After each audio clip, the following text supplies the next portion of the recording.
Hello, everybody. Hi.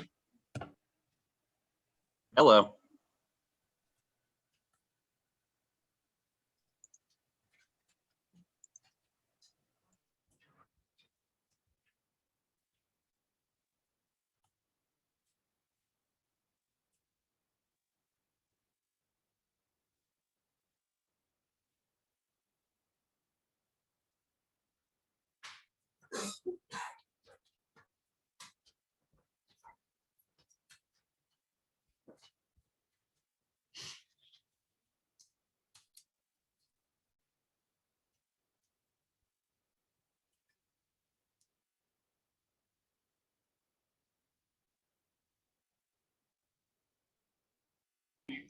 It looks like some people are having trouble connecting. Yeah, I was pretty nervous. It wouldn't let me in right away either, so.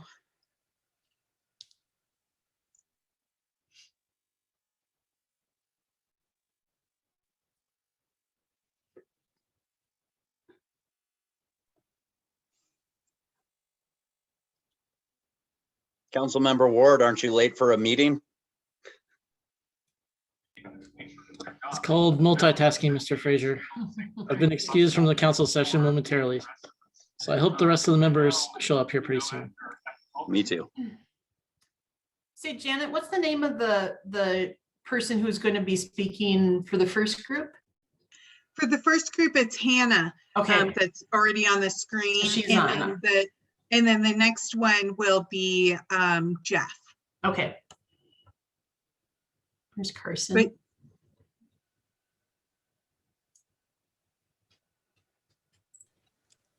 the link that was sent to us in email doesn't work. Okay. So I finally got in on the one on the agenda. I was going back and forth trying both of them, and I finally got into the one that's posted on the meeting portal in the agenda. But I know there's emails going on back and forth, at least between member Fraser and member Hubka, because they're trying to get in on the link that was sent to us in email, and it's not working. I'll send an email with the one in the agenda.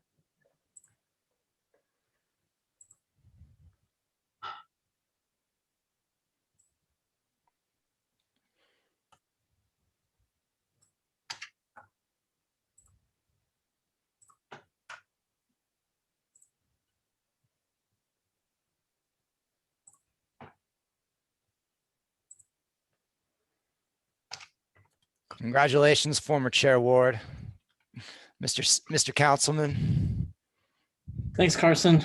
I'm watching the council meeting right now. I'm in two Zooms at once. Fortunately, I have two computers. Nice. Whoa, that's intense. We're talking about the 4th of July. Congrats as well. I'm sure we'll have a moment to relay our congrats to you. Looks like Felicia just emailed as well. She's having trouble connecting. I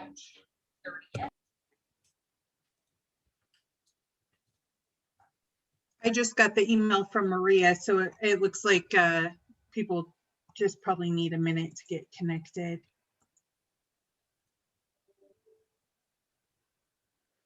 The one that was in the invite to us says, like, when you click on it and it starts to load, it says it's I forget her name, but it's like her personal Zoom or something. Yeah.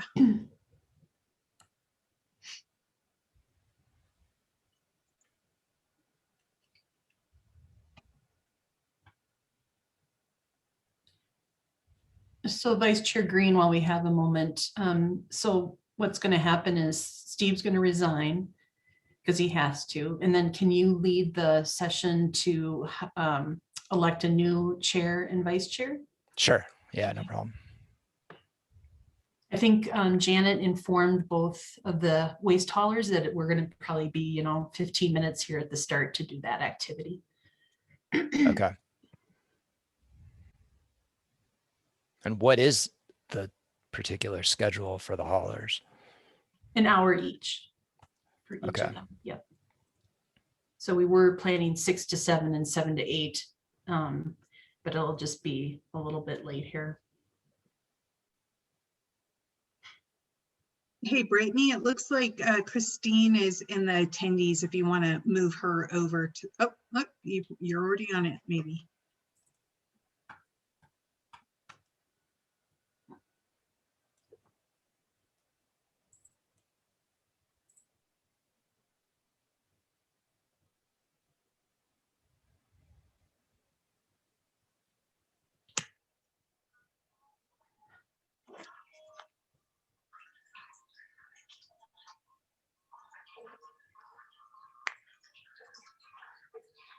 What is Ms. Payton's title? She's a business support specialist. Okay, thank you. Mhm.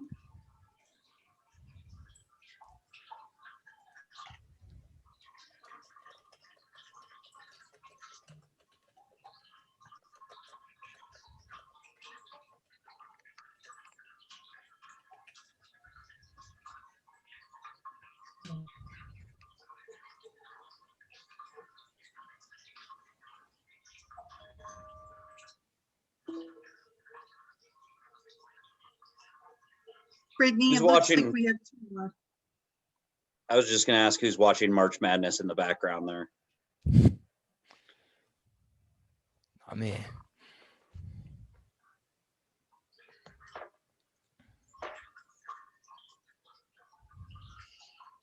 I see members Labe and Kawanabe in the attendees list. Can you promote them to panelists?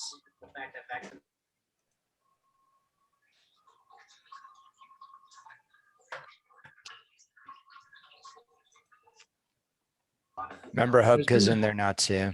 Okay, so that should be everybody then. Well, except for Mercy, I think.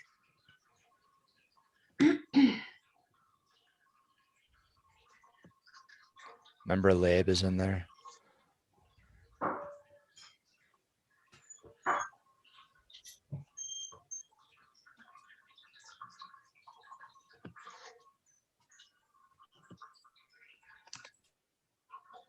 All right. We should at least have enough for a quorum here. So I went through the same thing as everyone else. The link that was sent to us in a meeting invite didn't work. I found the link on the city portal site in the agenda, and then I think everyone else has finally gotten in now too. Let's bring this meeting to order. I'm temporarily running the meeting since Chair Ward, well, you'll hear from him in a moment. I think we all know, but so business support specialist Peyton, will you please take a roll? Yeah, and Vice Chair Green, I can do that tonight. Okay, Director Okay. DeAndrea, thank you. Thank you. So Chair Ward? For now? Vice Chair Green? Present. Member Borman? Present. Member Brinker? Present. Member Brown? Not present. Member Hubka? Here. Member Frazier? Here. Member Kawanabe? Here. And Member Labe? Here. Vice Chair, you have a quorum. Okay, thank you. So the first thing on our agenda is we've got 3 different sets of meeting minutes to approve. I guess Chair we're- Green, I'm sorry. to Yeah, can we? interrupt. I'm Can we fine bump with this up? having you go first. Yeah, I appreciate that. Thanks for go your ahead. indulgence there. I have to get back to the council session. Appreciate Uh, that. But I just wanted to take a moment tonight to thank the members, each of you, for your service on this committee and for the trust that you placed in me serving as your chair. I'm grateful for the opportunity to serve Inglewood as the city council member for the next 8 months. This committee's been quite the ride. And I know that I can probably expect to see a product from it sometime in the next couple of months. So thank you everybody for being there. Thanks for your trust in me serving as your council member and as your previous chair. I wanted to take a moment to give my official goodbye to the committee because I was not in a position to announce my departure as of our last meeting. So I appreciate everyone and thanks for your service. Thank you very much. And congratulations and excited to have you on city council. And Congrats. I'll also note before I leave, Vice Chair Green has served admirably as the vice chair, and he does have my nod for your next chair. So I hope that that you will promote him. So thank you, everybody. And I'm going to leave. I We're understand really gonna miss you. my email Thanks, address is Member Ward. public, so, Thanks for everything. Thank you for your service, and we appreciate all you've done and will continue to do. Thank you, everybody. And if you ever Plus need one to anything, all don't that. hesitate to email me. I'll be on for the next 8 months, so I'll do what I can. Thanks. Thank you. Congratulations, Steve. Thank you, guys. Director DeAndrea, did you want us to do the rest in order, like approval of minutes or the election of chair, vice chair first? You're muted. Let's do the election of chair and vice chair. Okay. All right. So since we lost Chair Ward, we need a new chair and vice chair. All right, let's start with chair. Are there any motions to nominate someone to be chair? I'd like to nominate Vice Chair Green to be chair. Seconded. Zane Borman. Okay, thank you. I will accept the nomination. Thank you, Member Borman and Member Frazier. Are there any other nominations for chair?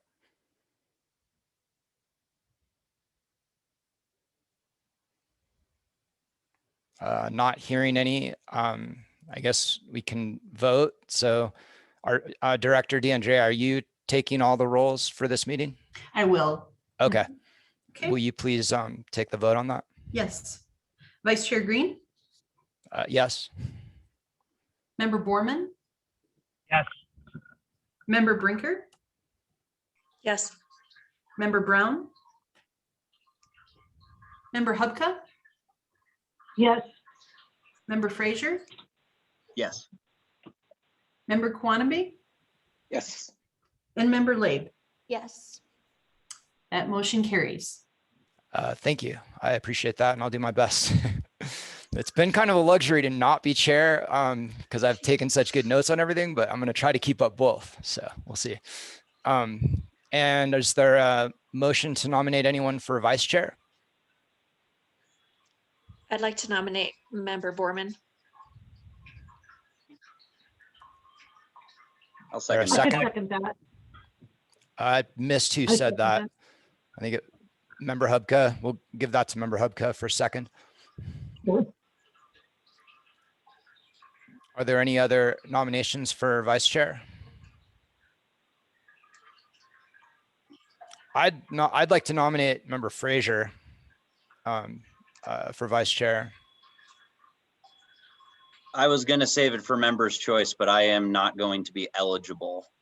Oh, really? Okay. Then we'll just scratch that. Are there any other nominations for vice chair? All right, this made it very easy. Director DeAndrea, will you please take vote for vice chair? Chair Green, Yes. Member Borman, Yes. Member Brinker, Yes. Member Brown, Member Hubka, Yes. Member Frazier, Yes. Member Quanami, Yes. and Member Labe. Yes. That motion carries.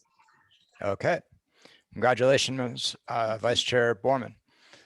All right, so we have 3 different meetings to vote on approval of minutes, or do we want to hold this till after meeting with the haulers? Let's do that, Chair, if we could, just since we got off to a late start here. That's what I was thinking. Okay. Okay. And are we going to meet with the haulers then before public comment as well? Oh, why don't we do that just in case there is, it looks like one attendee here who may wish to speak. Okay, so we'll go ahead and open the public forum. And is there anyone present who wishes to address the committee? There's a woman, Susan, on the line. Susan, if you could raise your hand or indicate that you wish to speak to the group.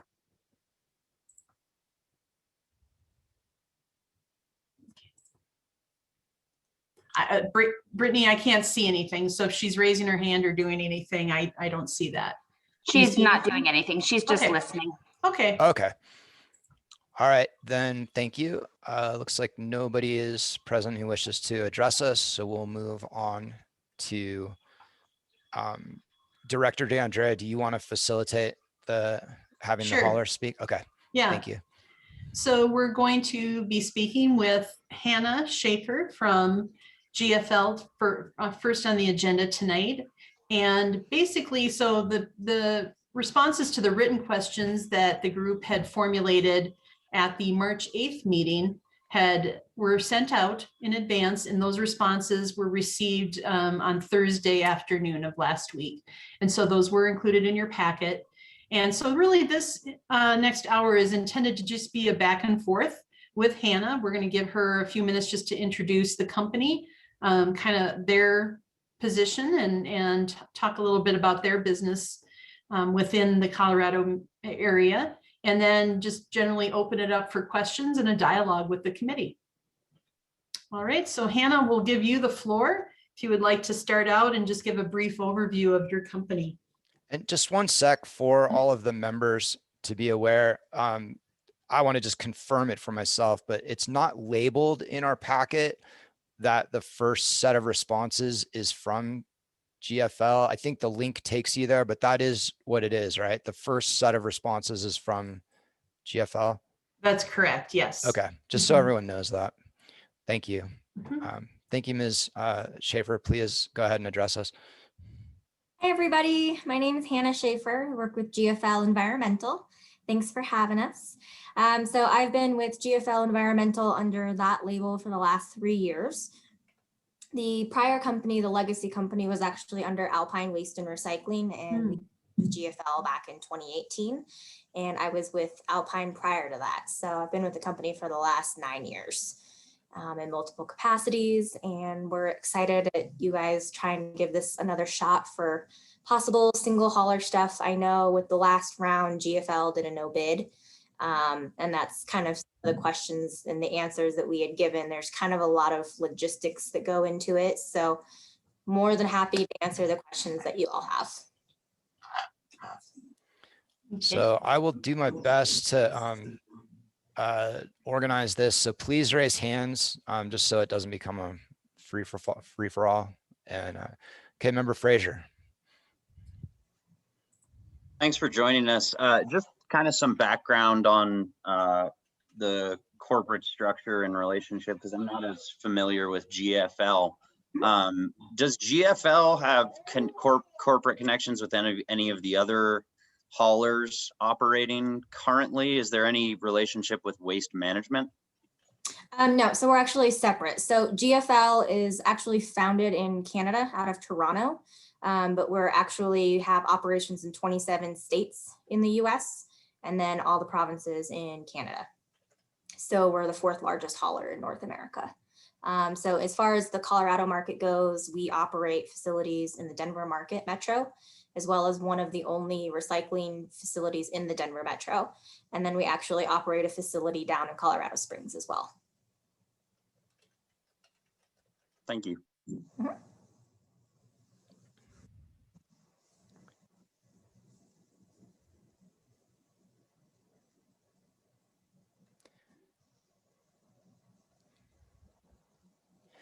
Can you tell us a bit about why you didn't bid last time in more detail?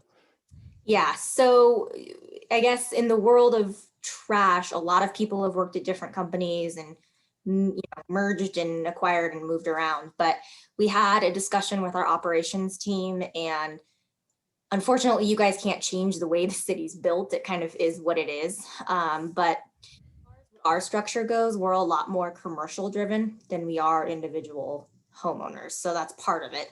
Our infrastructure is much more geared towards large, all single like account managed residents versus subscription. And I know you guys are looking to go to a single hauler, but our infrastructure is definitely more on the municipality and then commercial and manufacturing. So as far as the last bid, the way you guys are set up, wanting to have some curbs, some alley, we also had some of our drivers and ops managers go out there in their own personal trucks. And some of the alleys that you guys have are way too skinny from a safety standpoint for us. So that turns into a whole nother logistical thing of, do we have to get a different type of truck? And then with that type of truck, it turns into, what does the productivity on that truck look like? So it kind of turned into something that we didn't infrastructurally feel like we could handle at that time, that there would need to be a lot more planning before we could actually put forth some kind of a bid. Member Hubka? Hi, yes, thanks for answering our questions. In one of the questions, you said that you would prefer a longer term length because a project of this size would typically need a fair amount of capital to get started. So even if we were just, regardless of the alleys, you would be investing more capital. What would that be in? Would that be in your trucks? Or can you say? Yep, so the capital would mostly be in the trucks, just to take on how many residents, and then depending on how we're servicing you all, that's where the vast majority of the capital would come in, is the trucks. Then I have a follow-up question, because you said the city would need to incentivize you if we were to go with electric vehicles or non-gas powered vehicles for that matter. Either way would be a capital investment though, right? I mean, what's the difference? In fact, did you do any price comparison between a fuel vehicle and non? So it's not so much the price comparison or the capital. For us, it's an infrastructure and efficiency. So to implement for you all and just you an electric vehicle is not necessarily the most efficient for us in our entire fleet. Managing a truck like that is a little bit different than a diesel, just like managing a CNG is a little bit different. So it might mean taking on different mechanics. There might be unforeseen repairs that need to be done on that truck that we're not necessarily equipped to handle, because it would be the only vehicles in our entire fleet of almost 200 trucks that would be of that type. So, that's something that, the people above me would have to make that decision as to if that's where the company's moving. Because at one point, everybody was diesel, and then we made the choice to go to CNG. So if the next step is going to electric, that's something that they would have to make that call on. But as far as having a specific type of truck in terms of fuel type for just a single account would not necessarily be feasible. In terms of But this is not just a single account though. I mean, it is possibly, I think, done, 9,000 households times 10 years. The other factor too is we don't really know, the ones that have come out, they haven't really been in full force usage for a very long time. So there's not a lot of data around them for us. Okay. What that Fair looks enough. like, can it handle it? That would be above my pay grade to figure that one out. I understand. Thank you. Yeah. Member Kawanabe?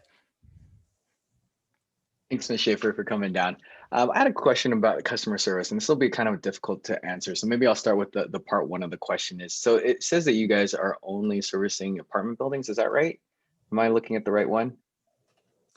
So we do HOAs and apartment buildings as far as residential goes, but we do not do single subscription service. Got it. Okay, so for the HOAs, and maybe that's more applicable, when we're talking about tickets, can you give us kind of a general sense of the number of tickets that you guys are receiving, say in a year's time, and what types of tickets those are, if they're essentially your fault, not your fault particularly, but your drivers or your services fault, so that we can gauge kind of the average ticket size that we could expect?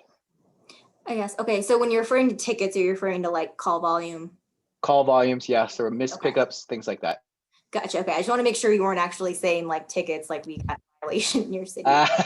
No, Um, but we can count those. Gotcha. So we like to keep those far and few between, and they're, the drivers don't want to have that on their history, so they try to avoid that at all costs. But on average, it kind of varies. I would say as far as our company-wide call volume, we roughly get anywhere from, on a very, very slow day, about 150 to 200 calls a day. And we've seen it jump past 500. So a lot of times, like if weather happens or other things, or we took on a large new account, that influx will happen. As far as what we see with City of Golden, which is about 5,000 residents, we only get about, I would say, 20 calls a day from them. And a lot of times those calls are because people are home right now. It's, when are you coming to get trash? Or what's my service day? Or, hey, I just moved in, how do I get set up? So of those, very far and few between are the ones that are, either you missed me, you guys had a spill, or there's an issue. Typically, if there is an issue, it gets escalated directly to me as well as our operations team for us to handle directly. So I'm highly involved with what's going on with the residents. Got it. When you say few and far between, though, can you give us an estimate of the percentage that are actually errors? Well, it's hard because sometimes we go back for customer, I guess, request, even though we know for a fact, like GPS or other things, that we were there. We're just being nice to the customer and going back, or the resident. I would say probably 10%. If I had to put a number to it, I have to look at the statistics on that. But I would say, considering we do a lot of pickup points within a single month, we do over 25,000 touch points a month. So, if we have 100 issues, that's very minimal with how much volume we're doing. Yeah, thank you. Member Brinker. Oh, can I interrupt? Excuse me. Yeah. Go ahead, Green. Director D'Andrea. If Brittany, if you could elevate Marcy Brown, I wanted to note that Marcy is, I saw her come on at about 6:20. So we'll note her in the attendance list. Thank you. Sorry. Thank you. Go ahead, Member Brinker. When you were mentioning that you have some CNG vehicles, does any of the CNG come from landfill gas, or is it all just regular natural gas? So all of it's regular natural gas, to my knowing. We don't do any flare offs at our landfill. We actually don't have a big enough facility for that to even necessarily be feasible. Our site east of the airport is actually relatively small in terms of landfill sites within the Denver metro area. We're about 30% of the size of the other average landfill.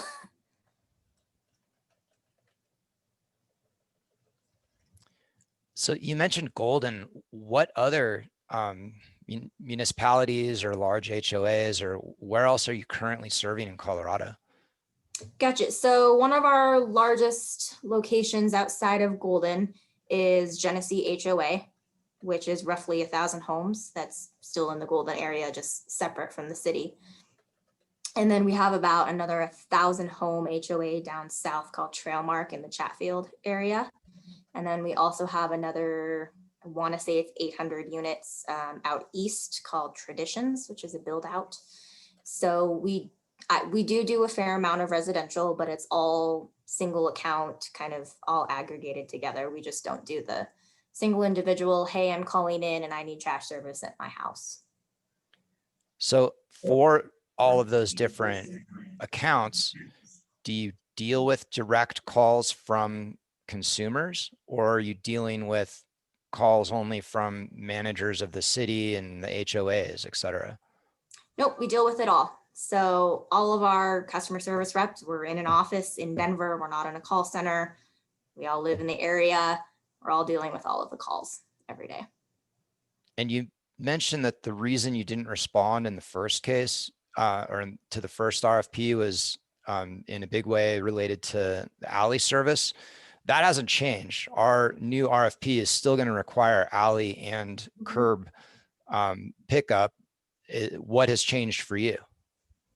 For us, I think just the timing of things and having a team to work together to kind of tease out some of the items that we might have to look at in order when we're figuring out cost versus, having somebody sign off safety wise saying that we're okay to do this. Because, if we go down an alley in a standard truck and we knock off a mirror every time we go down that alley, we're going to waste a lot of money.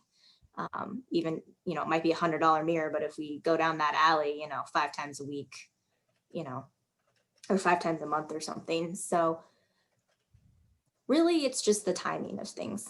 Last time it was kind of I would say it was a fairly fast turnaround. And we had also had some new management kind of moving around within our infrastructure. So we didn't have, I guess, the players that we do right now in order to actually sit down, discuss it, and see if this is something that would be feasible for us to do. Thank you. Member Frazier or Director DeAndrea, did you have something on that? I have a question, but please let Member Frazier go first. Okay, go ahead, Member Frazier. Yeah, my question kind of dovetails nicely with Chair Green's point about the alleys. That is something, as he mentioned, that is very important to Englewood residents. And you mentioned, I think in the responses, that you might need a different type of vehicle. Can you tell us a little bit about some of those specific capital improvements you were talking about earlier, including, what type of, I assume you would need additional trucks. How would you staff up for a city like this? Because as it sounds like Englewood would be the first municipality that GFL services, although it does service a lot of large HOAs as well, which are similar.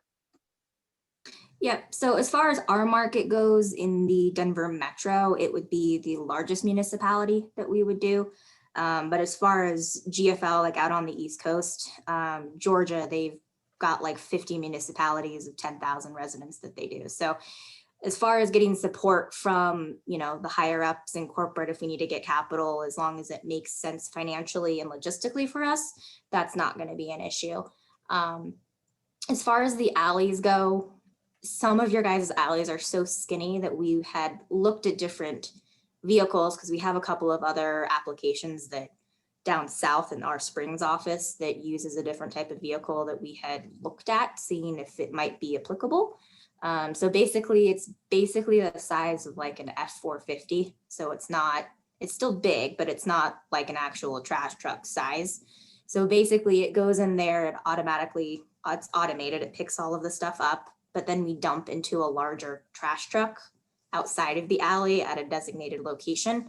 So we kind of transload that off of that smaller vehicle. But we would want to work out, mapping and figuring out what days, what locations actually need that vehicle, because it might be, 20% of it might need it versus, everybody. So there would just be a lot of operational mapping that would need to happen in order for us to figure out how to get everybody serviced, but also make it as efficient for us. Did that finish your question, Member Frazier? Director DeAndrea? Yeah, thank you. Hannah, you mentioned, that it was a fairly quick turnaround last time. What would you recommend in terms of length of time to keep the RFP open? And is there any other, logistics around that you would need or that, the city could provide to help that process go smoother? Gotcha.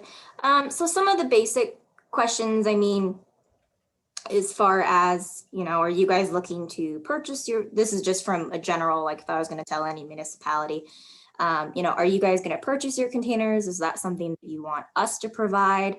Are you looking for the 3 different sizes, or are you looking for a single size? Being able to get the containers, whether you're going to get them versus us, vendor's probably going to be one of the same of a couple, that it can take a very long time to get that process just by the sheer volume. And then as far as trucks go, we order trucks a year out because some of these vehicles can take months to be built on their own. And then a lot of times we do last minute tweaking on our end if there's something, safety wise or things that we need on it for our usage rather than just factory built. So really honing in on what you guys really want for the program and having that very clearly detailed, so that we can take that information in order to build costing for us if it's feasible. As far as length of time, personally, obviously, as far as like an actual like start date from time of award Mhm. date, you're looking at least a year.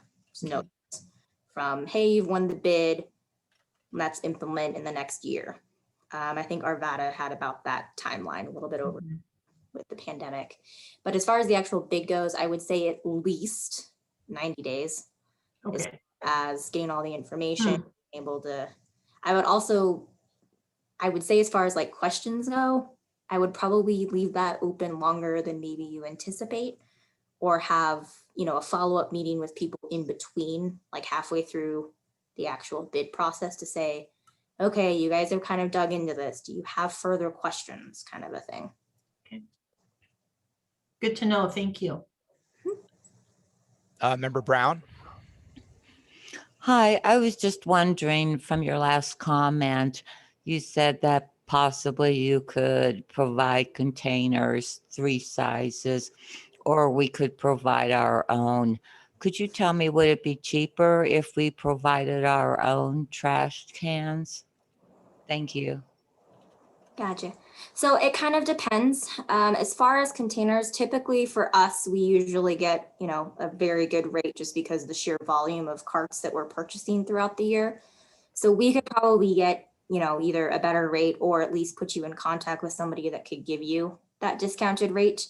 On either side of the coin, if we provide them to you, or if you guys own them, there's still going to be a cost associated with the maintenance on them, whether it be someone decides to switch out a cart to a different size or add one, or one's broken, there's still going to be costs associated with that. It just might look different in how it's worked into the cost. It might be directly your cost if you own them, or it might be embedded into the overall monthly cost if we do.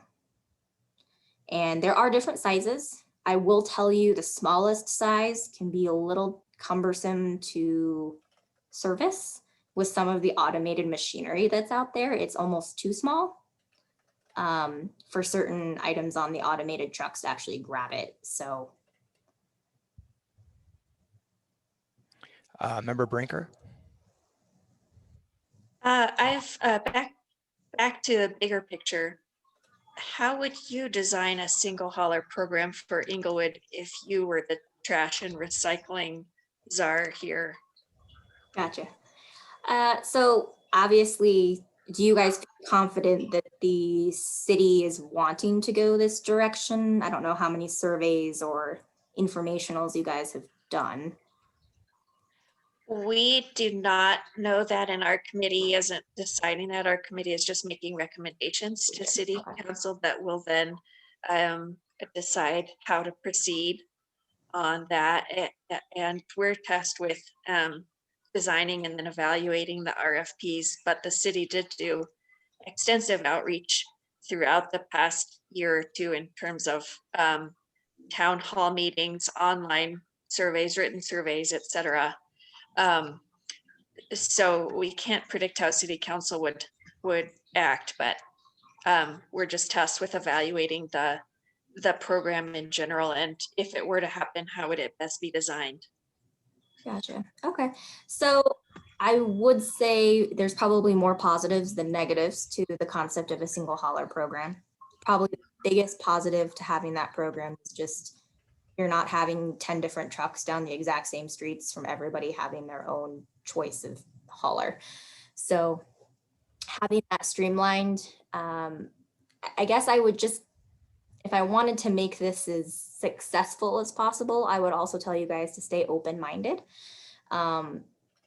to think about kind of multiple ways of thinking about it. So for example, when we did the bid for Arvada, which we did bid on, gosh, I think that was like 2.5 years ago, but just based on the sheer size, you have to take into account that there may be a possibility that a hauler may or may not be able to do it on their own. there might be smaller haulers that want to bid, but they might not be able to, just from, their own infrastructure standpoint, if they're a small mom and pop shop. So keeping an open mind on the idea of possible districts, or if there is an opportunity for like a small hauler and a big hauler to work together, or if there's a way to separate trash and recycle, maybe between two different vendors. And I only bring that up because as far as the Denver Metro goes, there's only two recycling facilities. There's us, and then there's Waste Management. So any other provider is gonna have to take their recycle to one of us, which obviously if you take it to somebody else, your rate's never gonna be as good as the person who runs the facility. So there's always an opportunity for, if trash and recycle were separate, as far as, a contract award, there is a possibility that, somebody could get, the best rate possible to you guys. And just to allow smaller people in for a bid. But I would say really just making sure you guys have a clear idea of what you want service-wise, and then allowing for all the haulers to give multiple ideas as to what may or may not work. So I don't know if you guys want to do like a pay as you throw, or if you guys are looking for everybody to have the same size can. Personally, as a hauler, we would probably want everybody to have the same size can, or at least minimize the different options, because with more options comes more chaos. And we've kind of found that out with Golden having the 3 different options. And then we also have compost. It can get a little cumbersome with how many containers. And then it also leads to sometimes confusion with customer service reps and operations. So if we can keep it simple, and then once we get implemented, then if you guys want to look at adding stuff, that's how I would go. So keep it simple. Personally, I would say 1 trash, 1 recycle for everybody, weekly trash, every other week recycle, and then maybe a year in if you guys want to look at the possibility of compost. Thank you. That was super helpful. Member Kwanabe? Yeah, I want to dovetail off of what Christine was saying, but how would you help to manage the change management for the end users, right? Because that's probably going to be one of the biggest things that we're going to have to address is informing folks of the change, if this change is to happen or were to happen. So how would you suggest going about that? So you're probably going to have communication from all angles, because there's inevitably somebody's going to say, I didn't know about this. That's always going to happen. But obviously in the world of technology, especially now, social media, your guys' own government website, there'd probably have to be mass mailings more than one time. And then honestly, robocalls, they're kind of dated since everybody has cell phones, but to a certain extent, you're going to have to hit everything, and you're going to have to hit it hard and often with the change. And you're going to want to make sure that us, as well as your guys' team or designated person, is all on the same page of what the final actual, I guess, service looks like. So there's no confusion on like, this is what is offered, this is what you get. So it's very clear. It's very similar to what I think Commerce City just switched over to Republic last year. So it's a lot of communication to the point of over communication. I know somebody in our office is in Commerce City, and I think he got like 5 different notices via flyers, emails, calls. But it's really the only way to ensure that at some point somebody in the household gets the information. And then there's probably going to need to be follow-up from the vendor side, honestly, for the first good month, going through and kind of following our drivers throughout to make sure, that carts have been dispersed. Everybody has them where they need to be. There's not previous old companies' carts out, or they're placed properly. So there would be a fair amount of quote unquote babysitting for like the first month to really ensure that everything is being properly followed and done, and helping out those if maybe they didn't get the information. And that might mean door knockers, little things that you put on the door. So really just over communicate with the change, because this would be like ground up change versus places where they just switch vendors, but they've already had the program in place. And that already takes a lot of communication. So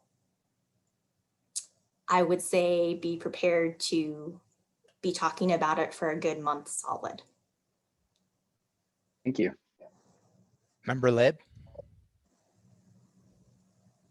Thanks, Hannah, for being here. I have just two questions. One would be, are you able to speak to, is there any cost effectiveness that comes into play when we would like choose the same size container for every household versus do like different container sizes? Does that play into the cost of the actual household at all?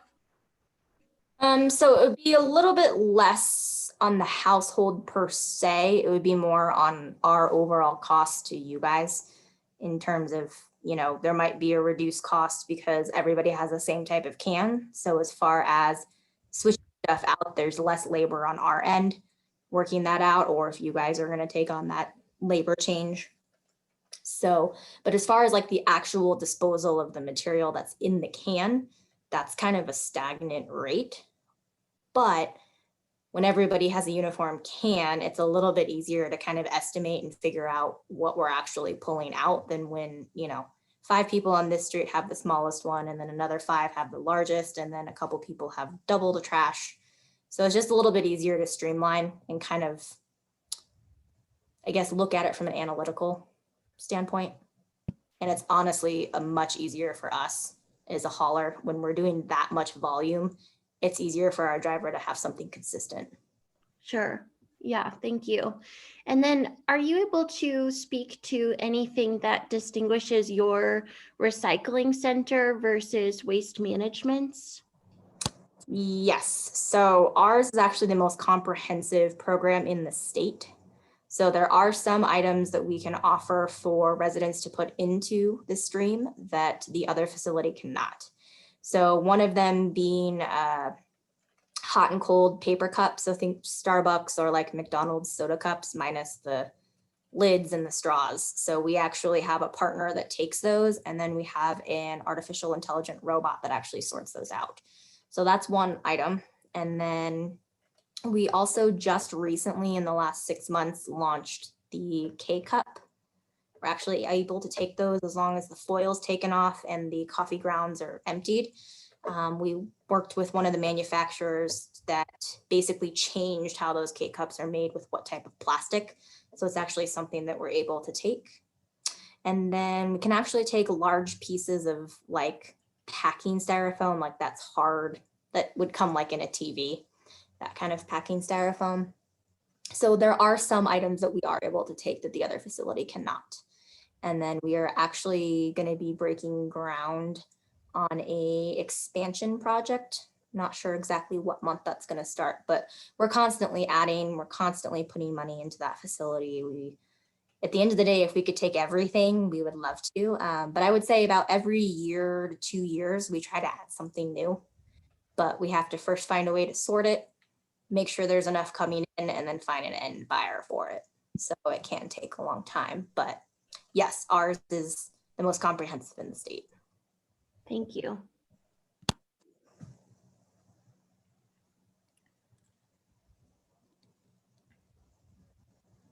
I actually on my list had a similar question to member Labs, but more generally, can you identify any distinguishment between you guys and other haulers beyond what you've already mentioned in regard to your recycling facility? I would say most of the companies are much more similar now than they were 10 years ago. I would say at least 50% of the haulers have electronic tablets in their vehicles rather than old school paper routes, just so it helps them with GPS and, you know, logging stuff back into our system and relaying that back. So there's tiny things like that, but for the vast majority, most of us have some CNG trucks in our fleet. Most of us have some capability with recycling as far as who they take it to. But really the only other difference as far as this market goes is the fact that we haul and process compost. So some of the other competitors either sub it out to us because they don't want to pick it up, or they can't. I'm sorry, you haul and process what? Compost. Oh, compost. Yep. So, and then we also have a partnership with a processor who doesn't haul, but just processes the compost, but we actually have our own site as well. So, you know, that's kind of the other niche that we have, is that we're able to offer that service. Deputy Director Lindquist. I just have a question on the CNG vehicles, why you guys chose to do that. Is there an environmental reason? Do you guys get a special deal on natural gas? What was the frame of mind to have you choose that route?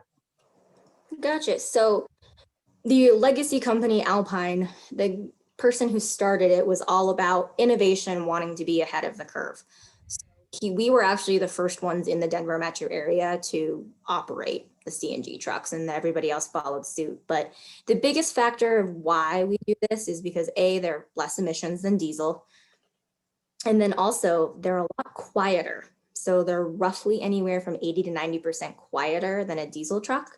And as far as the waste industry goes, we try to stay out of sight, out of mind. We don't want to be the loudest thing coming down your street every week. We just kind of want to sneak in like a ninja, get your stuff, get it serviced, and get out with as least, I guess, effect on the area that we're servicing. So really, it's from an emission standpoint, it's less, and then just from the noise level. Director DeAndre. Yeah, I noticed in the written questions that were submitted that you suggested doing large item pickup, like at a central drop-off location. What's the concern about doing that pickup at, like at the curbside, for example? What's the downs to that or the cons? For us, it's 100% safety. Safety is the number one for our company. If we do not feel as though something will be safe, then we are not going to attempt it. And as far as curbside pickups of that large amount, like if we take one person's, piece of little furniture or dining table or something out of the entire load, it's really not that big of a deal. But if we were going to pick up, 300 homes of everybody having an item out, it can be very bulky. And then depending on what they put out, if it's not really regulated or watched, we've actually been known to have certain items basically get compressed in our truck and shoot through the side or the bottom of it. So it's third. The nice thing about a centralized drop-off in roll-offs is the fact that roll-offs are not compressed. It's just an open container that then gets dumped. So there's no hazard of squishing something and having it, fly out the side of the truck. Because a couple years ago, we had a metal pole go through the floor of the truck and scare the driver crazy. So it's really just a safety aspect. And then as efficiency goes, because those bulky items don't really compress very well, so we can't get as much on a load as you could, squished up trash like food or other things that can kind of be pressed together.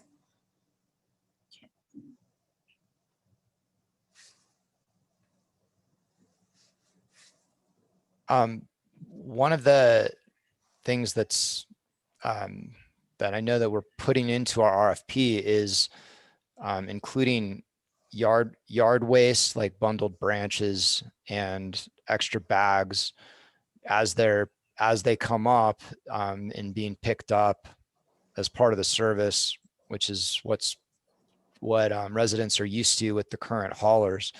You said that would need to be a separate, special arranged pickup and separate payment. Can you explain why that is? Yep. So it kind of also depends on what type of trucks we're going to deploy. So depending on how many automated vehicles we're doing, we expect the driver to, 99.9% of the time he's going to be in that truck. So when you have loose items that are not in the can, that means he has to get out and physically throw it into the hopper. So that's something that efficiency wise, we like to know ahead of time that that's coming on the route. And if we needed to deploy a different truck type, we will. And there is a cost associated with disposing of that material. So, if it's something that the city wants to work into, that everybody gets so much, that's fine versus them having to set that up separately. But either way, there would be a cost associated with that, whether or not it's embedded or individual. Yeah, that was the plan, is to be embedded. I mean, that's what is commonly provided. Now, when you say automated pickup, when I see the trucks go down the alley in my location, they have an automatic arm off the back of the truck, but there's still a person that has to go grab the can and pull it over to the automatic arm. Are you talking about some form of alley truck with an arm that's able to grab cans from all the different locations they're at in an alley without someone moving the cans around to put it into the arm? Gotcha. So as far as alley goes, that's going to definitely, what you were talking about is a standard rear load container, rear load truck. And there is a lift on the back that they can pull the container to. If it's, heavy, they basically hooks on and then it dumps it into the back of the truck. So yes, there's still somebody manually moving that. As far as the stuff that might be curbside, that has a lot of space for us to just drive up and down straight lines, there are vehicles that most companies employ that are referred to as automated, which just means that it's on the side of the truck, and it basically, with joysticks, it'll come out kind of like a 50-cent claw machine on the side and actually squeeze the container, dump it, and put it back down. So that's very common with City and County of Denver. They run those type of vehicles.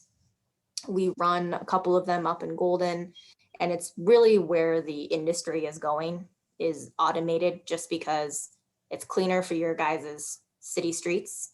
Everything's contained, it's in the container, it's safer for our drivers. They're not touching bags with something that could poke them or spill out at them. It's basically where the industry is going, is to have things automated. So the alley stuff is something that obviously we can't change how you guys are built, but it's something that's going to be very far and few between as different places get built. So we would probably have to employ multiple trucks. Sorry, Member Borman. Yeah, I just had a question about, I know our alleys are narrow, but what's the minimum width that you guys need for running one of these automated trucks up and down the alleyway? Is there a minimum width that we just can't exceed, or are there? So part of it varies. There are different models. One's referred to as like a candy. I don't know why it's called a candy cane, but it is. Basically, it kind of comes out, grabs its can, and tucks itself back in before it goes up to dump it, rather than like a straight grab and dump that kind of creates like a circle arc. So it kind of reduces that arc of the tipping. There's a couple of different variations. And the other thing with that is all the containers would have to be on the same side alley, just because there's only one arm on one side of the truck is the other thing. So I would say, as far as alleys go, we would probably map out those specific ones and try to deploy a specific truck or type, or send an extra driver down those alleys, and then everything else because I know you guys have some curbside. Curbside we would do automated. So it would just take a lot of mapping out, but I would say most likely we would need multiple types of trucks for your guys' city.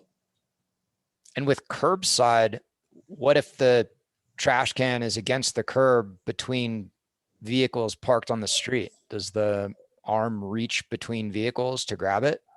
So there's a standard setup of how you're supposed to prepare your containers, and that's something that we would communicate with all the residents ahead of time.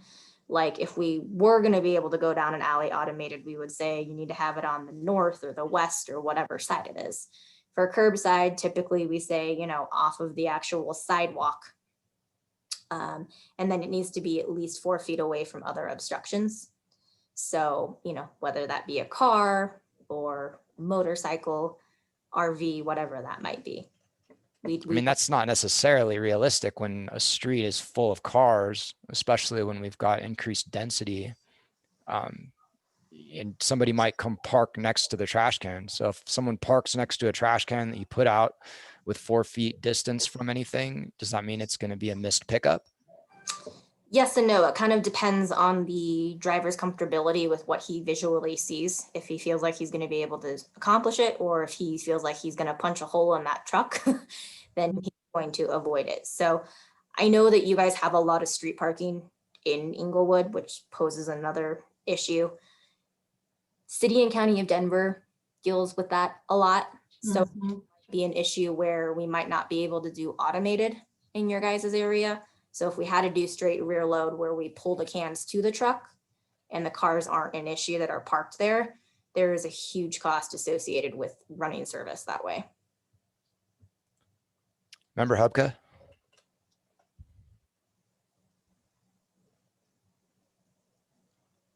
Member Hubka? Oh, sorry. Yeah, I was saying it's getting past 7 and we probably need to let Jeff speak. We allowed an hour for each one. Yeah, we didn't start till what, 6:15? Mhm. Are we going to go Yeah, long? Are they going to be able to stick around?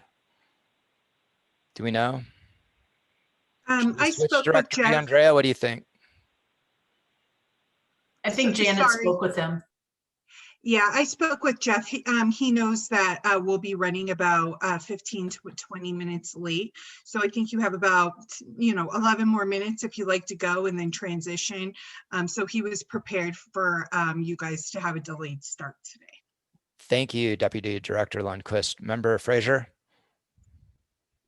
Yeah, kind of wanted to ask a more general question about trends in the industry. It seems from an uninformed observer that there's been a lot of consolidation in the trash hauling industry, with haulers acquiring other smaller haulers. I'm just wondering if you can speak to that generally, and what GFL's specific experience has been as far as acquiring other haulers, and if GFL has plans to do more of that in the future. Gotcha. So as far as countrywide, probably worldwide, it's very common practice for small mom and pop kind of haulers to get acquired or merged with the larger players, which are basically Waste Management, GFL, Waste Connections, and Republic Services are basically the 4 major haulers across the country. But at the same time, there's usually a cycle of about 5 or 6 years after something happens, they can get back in the game. So then new smaller haulers just pop up. So basically trash is one of those things that until the country says you don't have to dispose of it properly, there's enough pie to go around for everybody.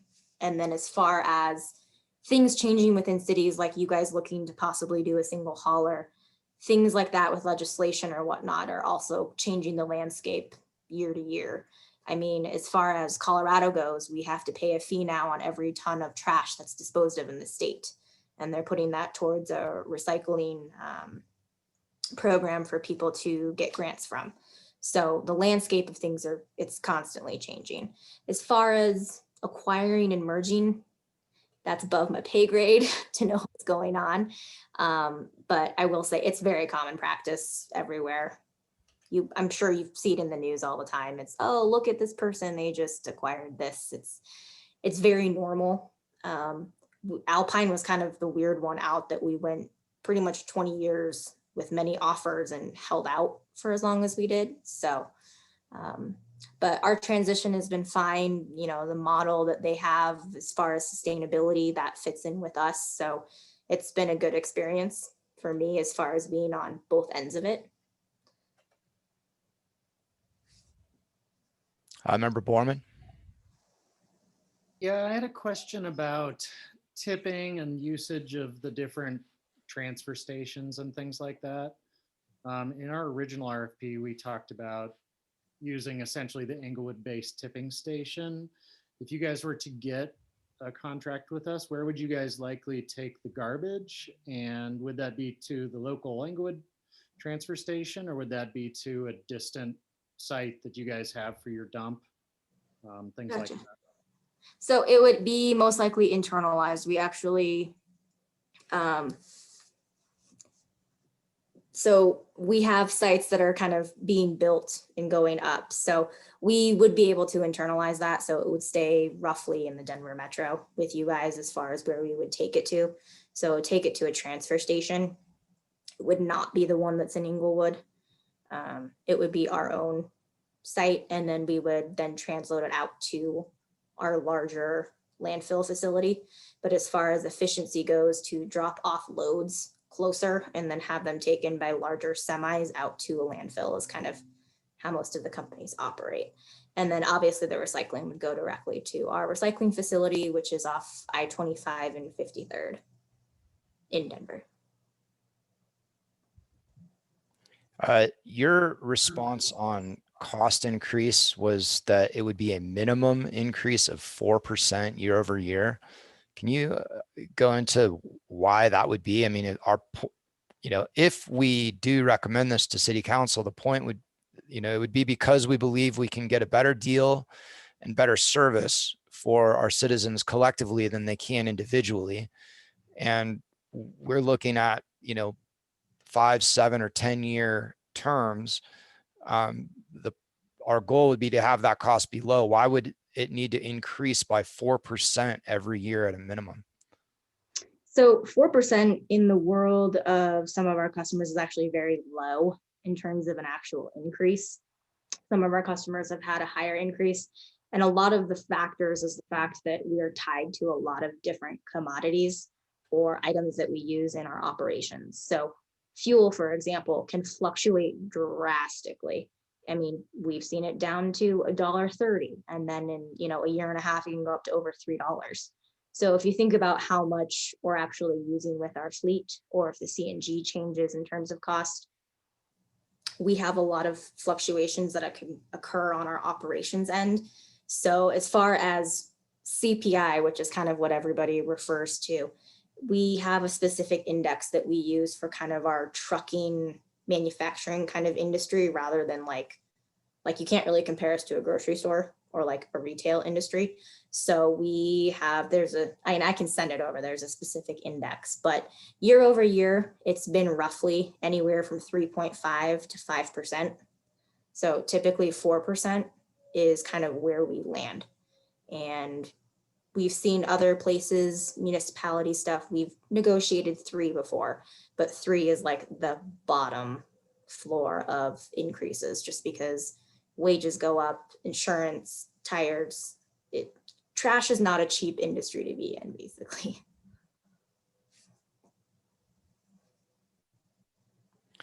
Member Fraser.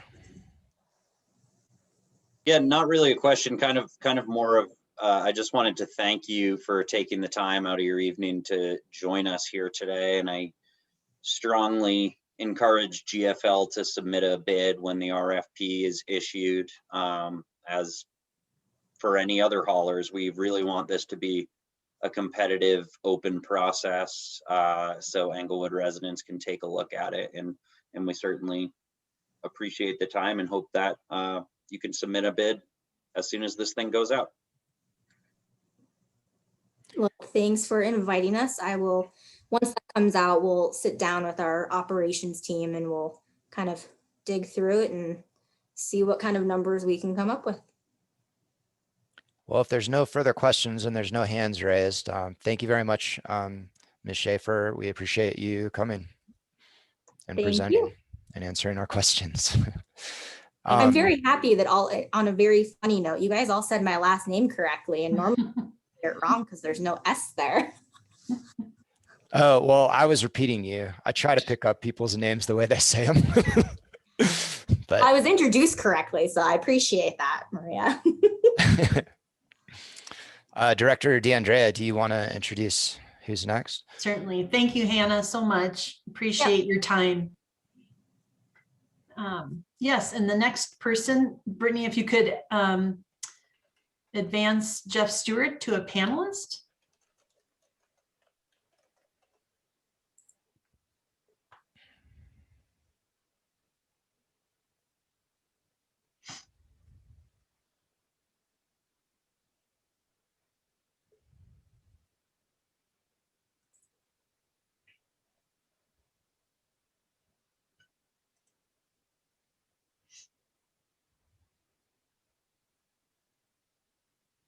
Did she catch that?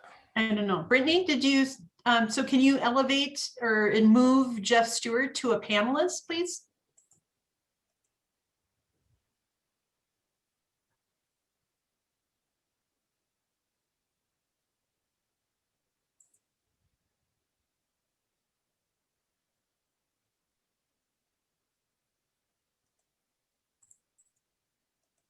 Here we go. Okay.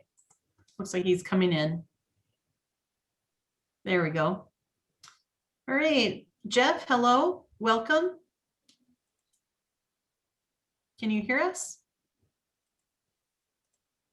Can you hear me now? Yeah. Yes. Great. Perfect. Perfect. How's everybody this evening? Good.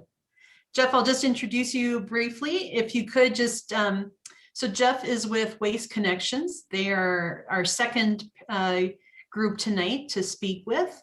And Jeff is with the company. And if you could, Jeff, just give us an overview of Waste Connections, kind of why you're interested in this project. And then it's basically intended to be an open dialogue back and forth with the committee members. So appreciate you sending those written comments and responses to the questions back. Those were provided last week to the group. And so again, this is just kind of an open dialogue back and forth just to learn more about Waste Connections and how you might carry out this contract if you were to get it for the city. No, thank you, Maria. Waste Connections is the third largest hauler in North America. What separates us from the two larger competitors is that we are a decentralized organization, meaning decisions are made at a district level. So anything that goes on within the city of Denver, those decisions are made locally, as well as our call centers are all local. Every one of our districts has its own call center. So we really have our finger on the pulse of the cities we operate in. The reason we're so invested in continuing our current relationship with your residents is we service nearly half of them currently, and we've provided great, outstanding, safe service to them for a number of years, and want to continue to provide them as well as the rest of the residents of Inglewood.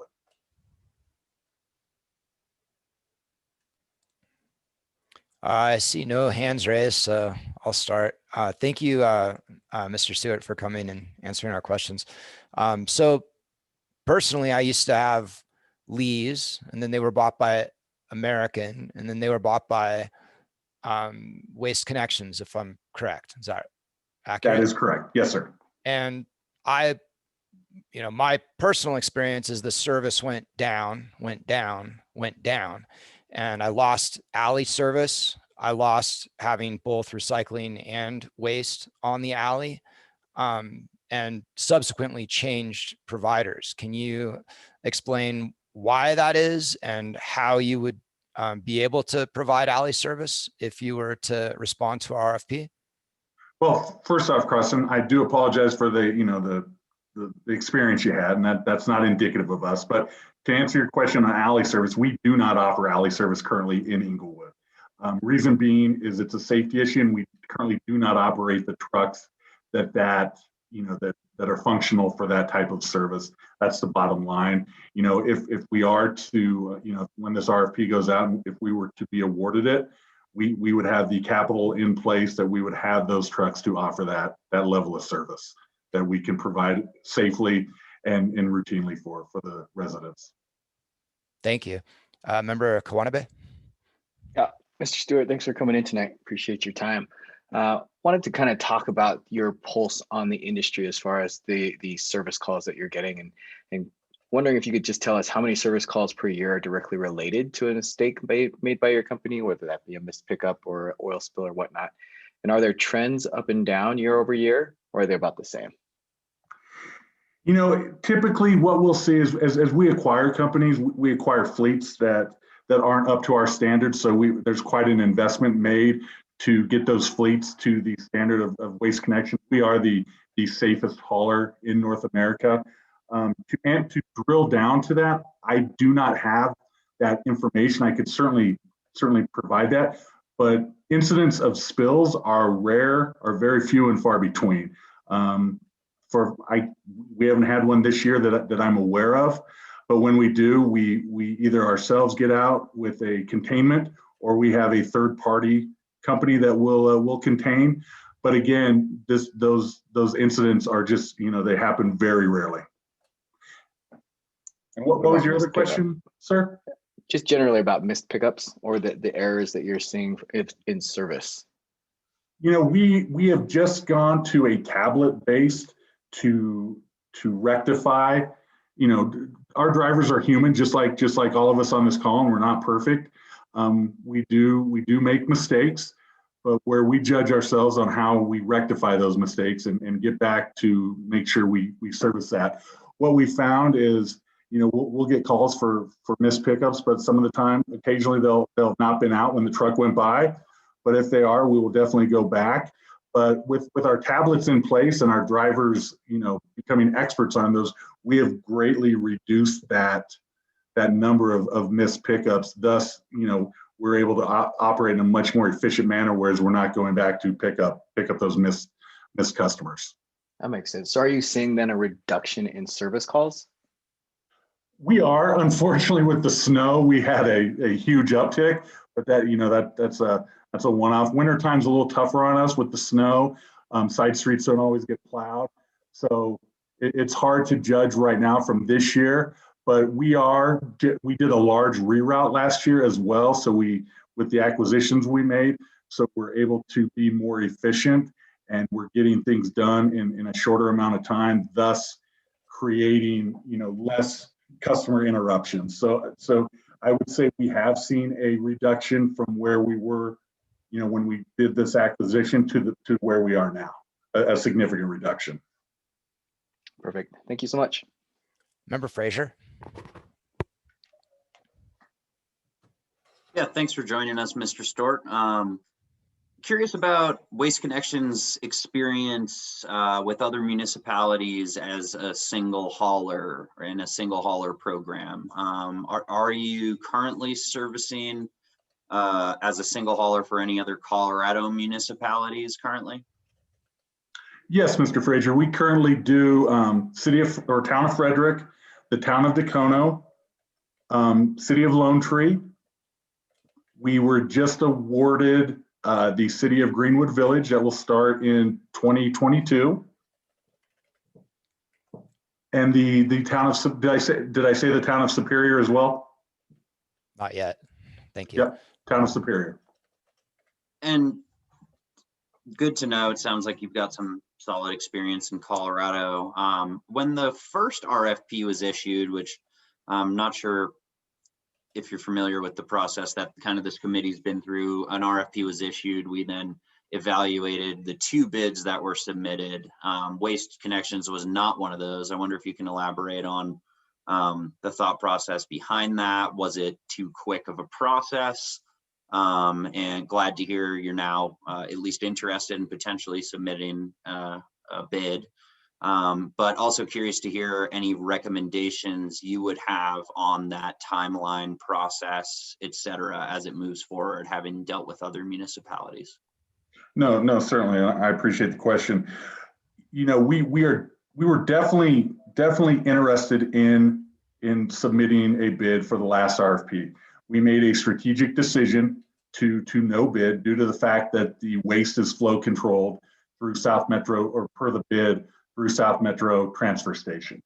That eliminates, in our viewpoint, a lot of, you know, it's an uncompetitive balance there with Waste Management operating that transfer station, whereas we currently take that waste to our transfer station as well as our landfill ultimately. So that was the chief reason why we did not bid. Timeline, I with the number of homes, and I don't know your timeline for getting that out, but I would say, you know, if you're looking at a January 1st start date, I think that's a fair timeline to go with if you're able to get the RFP out before the summer, and that way the planning can take place and make sure all the opportunities are there to notify residents, make sure, you know, it's a smooth transition from a, you know, multiple haulers to a single hauler.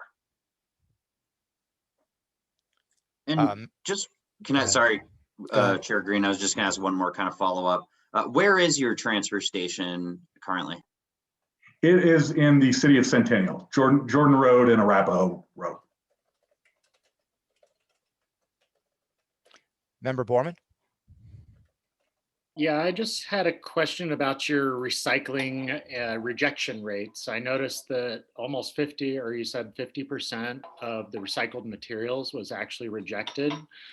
Um, can you comment on, well, why that is, or what you're seeing in terms of getting it back from EcoCycle or Waste Management recycling facility, and what you think we could do to improve the quality and the quantity of recyclable materials from our city?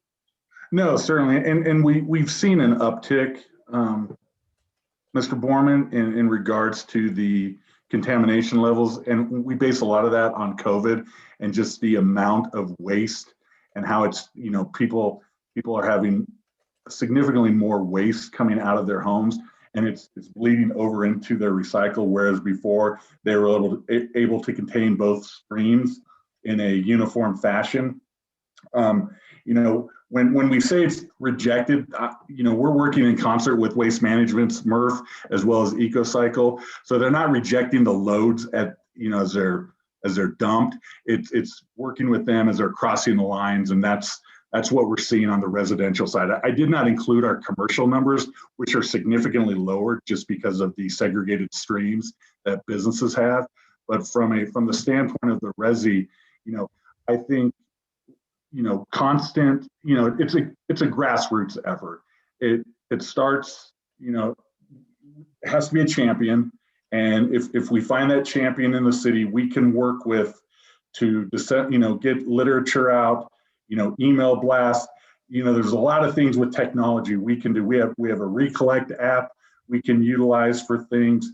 We have a lot of means to get information to the residents and the end users to shift those diversion rates in a direction that both we want to see as well as the city.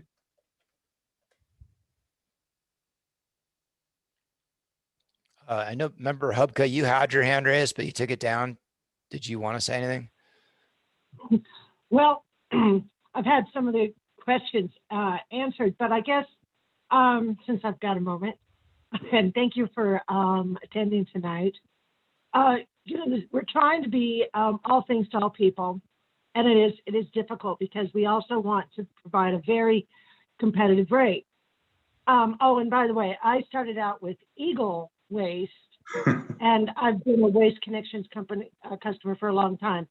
I think the service has been very good, but it hasn't been cheap. That's for sure. So what are some of the key things? Here's my question, and you can name 1, 2, or 3 key things to keep our costs down per resident. Can you say that again? I apologize, Ms. Hubka. That's all right. I was long-winded. Can you name we really want to keep the waste down, the cost down.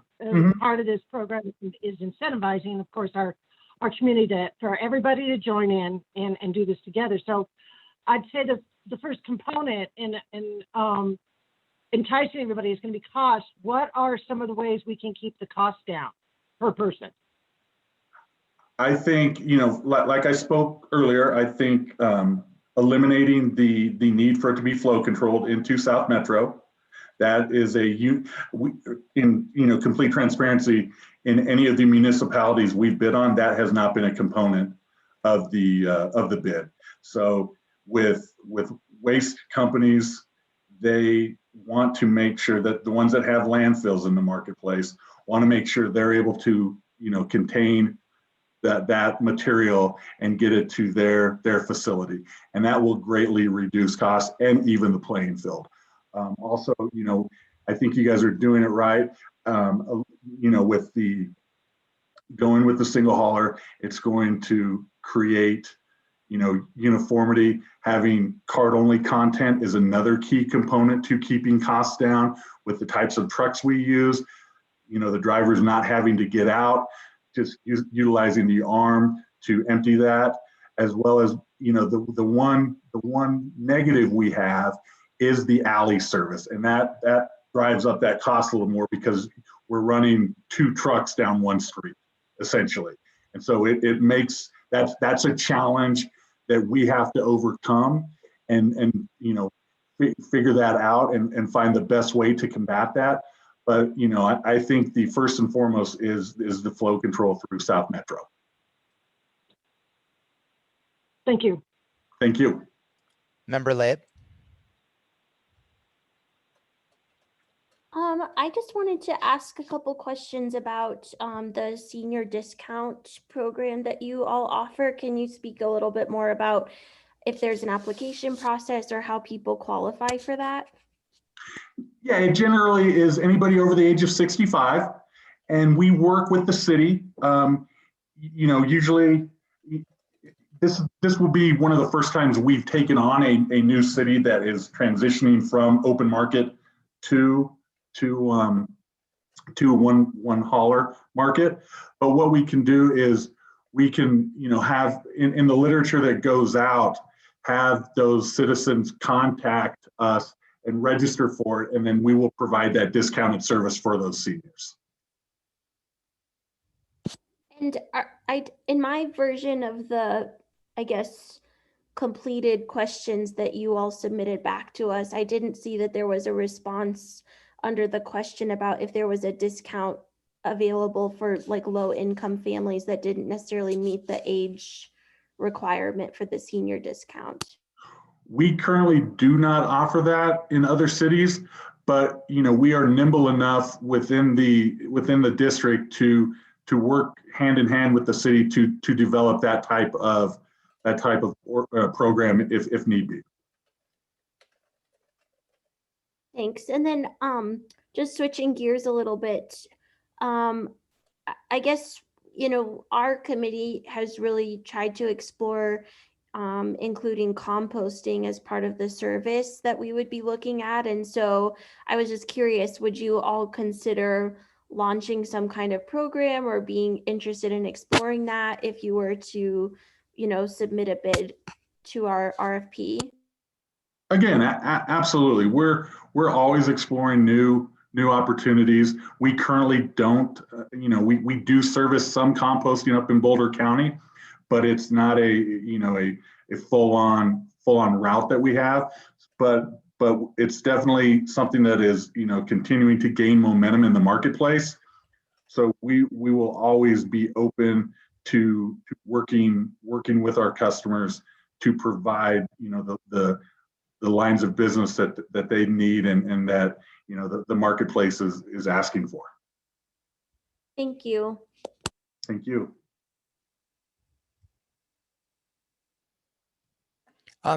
In regard to different size containers, can you just talk to that? Like, are you able to support different size containers? Would it affect cost overall? Is it significantly, like, is it expected that the overall cost would be less if it was a single size container consistently? Yeah, cost tends to creep up because of the capital that is outlaid to keep the inventory on hand for multiple size containers. One thing we have found in pay-as-you-throw markets is that the smaller the container, the 32 gallon, we have a lot of trouble with them falling in the hopper on the trucks. And so we tend to steer towards the 64 gallon and the 96 gallon. But again, you know, as with our history with Inglewood and the residents and the customers we have there, it seems to be a 96 and either 96 gallon for trash and a 96 64 gallon for recycle. I don't see a lot of utilization of 32 with our current customers, but you know, again, we're open to it. But historically, we have seen much better traction, and it keeps the cost down if we go with the larger containers and keep it uniform across the city. So just to confirm I understood that right, currently you do support pay as you throw with different size containers, but the bulk of your customers have chosen to go with both waste and recycling 96 gallon? No, we do not. We do not in Inglewood have pay as you throw. Oh, okay. We've done it. Yeah, we have done it in other municipalities across the country, and we have found, and we used to operate. We do not offer 32 gallon carts in this market anymore, just because of the problem we've had with them falling into the hopper it becomes a safety issue for the driver, and then we have to get another cart out. So it's just, it customer disruption, them not having a cart, it's capital having to replace those carts. So we've just gone, and the majority, all of the customers in Inglewood have a larger cart, and there has never seemed to be any issue with that. And in the municipalities we currently operate in, we always have 96-gallon carts that are the primary purpose. We do occasionally utilize 64-gallon for it seems to be for seniors, and so we are provide those for them. But going with that smaller cart has caused issues in the past, and by utilizing those 3 sizes, it does increase costs across the board. Okay, and currently it's even for seniors, it's not an option for Inglewood customers. Correct. Okay, thank you. Member Borman? Yeah, I was just hoping you could speak to why your company discontinued alley service here in Englewood, and also what the feasibility of that being added back in so that you guys could hopefully use automated trucks as much as possible versus having to offload individual loads by the driver and things like that. And just any input you have on alleyway service for us. No, certainly. It was a safety issue, Mr. Borman, and we do not have the trucks that are suited for that type of service. Again, if we do, are awarded this proposal, we would build into it to have those trucks in our fleet to service those alley customers, because they are prevalent within the city of Inglewood. So there's a plan in place with the introduction of the RFP, and it'll be a component of our offering. Is it something that, so when you say safety issue, you're talking about every time the driver gets off the truck and kind of has to load something, that's the safety issue? Or are we talking? Yeah, the narrowness of it. We've had some incidents, and we made a decision, and as we acquired with American and some of these other companies, we just deemed it an unsafe with the current lineup of equipment we have. Now, if it becomes a different ball game, if we're awarded it and we have the opportunity to build that capital into a proposal, and then we can have the right tools to do the job. Okay, thank you. Member Brinker? Mr. Stewart, if you were in charge of designing a single hauler program for a municipality, how would you go about it? What would you definitely include or not include, for instance? That's a great question. I think from knowing what I know from a cost standpoint, offering every other week recycling and every week trash, everything being cart content, it keeps the streets clean. There's not loose bags around that are open to wind, to critters, etc. But ultimately, I mean, that the aesthetics look great. I would have a bid that would request 96-gallon carts for both recycling and trash, with the option, depending on how you're pushing recycling, which you are, give that option for a 64-gallon trash cart to promote the recycle with the 96-gallon. I think giving the hauler the flexibility to dispose of where they choose, that's going to be another cost savings and something. It's got to be a win-win for both parties, and to design it in that capacity is something that we firmly believe in, and something, if I was in your guys' shoes, I would certainly want to do the same. Member Kawanabe? I've got a couple of questions, Mr. Stewart. The more recent one is just coming off of your answer into the drop out, or I'm sorry, the pickups between the recycling and the regular trash. If we were to promote recycling, why would we not want to have the recycling picked up every week and then the regular trash every other week? No, that's certainly an option. And again, it comes down to a cost component. But historically in this market, every other recycling has been ample. But as we transition, I mean, to reiterate, I would probably have the every other week, but also have a component for an option for weekly to give your citizens the option to choose one or the other. That makes sense. My other question was, do you guys have an app that folks can integrate and request, I don't know, complaints, service tickets that way, or large item pickup? We have a Recollect app, and we are just in the process of instituting it within municipalities. I'll be completely honest with you, I don't fully know the capabilities of that, but one of the things that it works great is with notifications.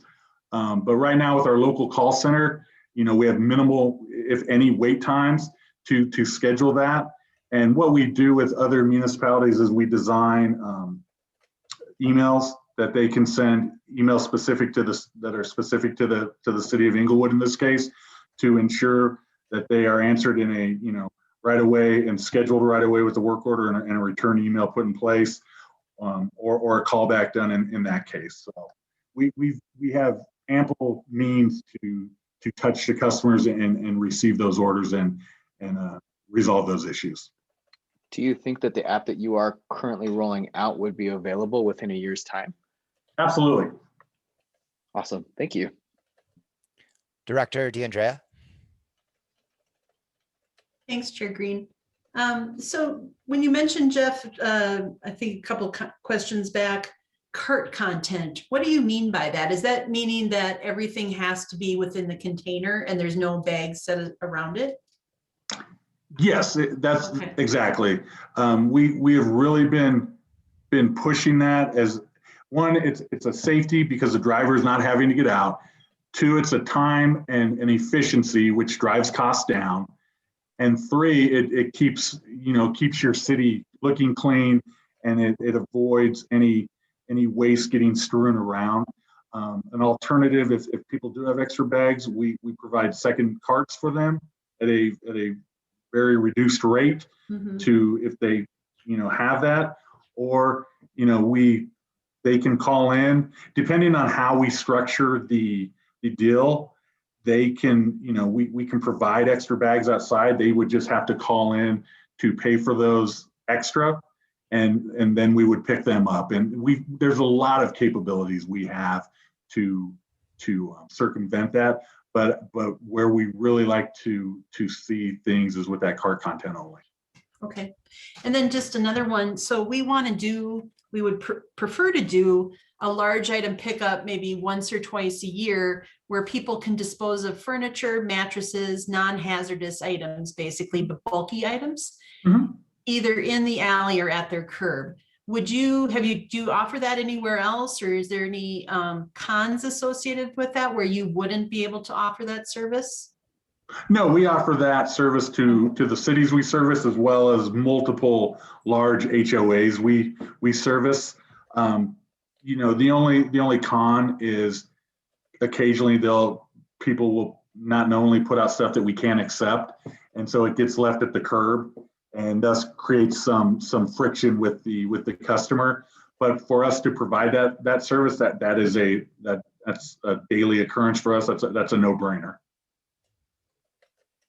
And our program is more like let's say you'd service 1/4 of the city on a particular weekend, and not necessarily the whole city, but you'd be going up and down each alley to pick up large items at each of those houses. So it'd be kind of concentrated over a month, let's say, of 4 distinct days.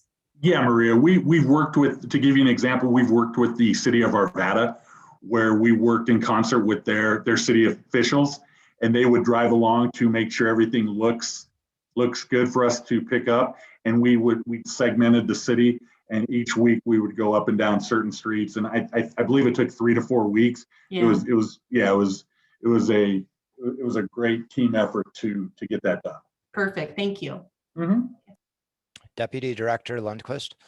I just wanted to point out that there's a person on the attendees list named Ty. I'm not sure if they're part of Mr. Stewart's team or not, but they've raised their hand a couple of times. So I wasn't sure if he's part of the team or just a private citizen. So I was just going to ask Mr. Stewart if he's a part of the team. Yeah, Janet, thank you. Yeah, Ty is our district manager for Denver. So if you can bring him on, that would be phenomenal. Okay, Brittany, if you can do that, please.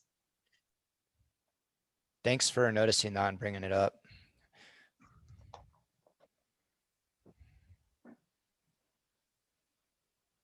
He's here to make sure I don't say anything that we can't do.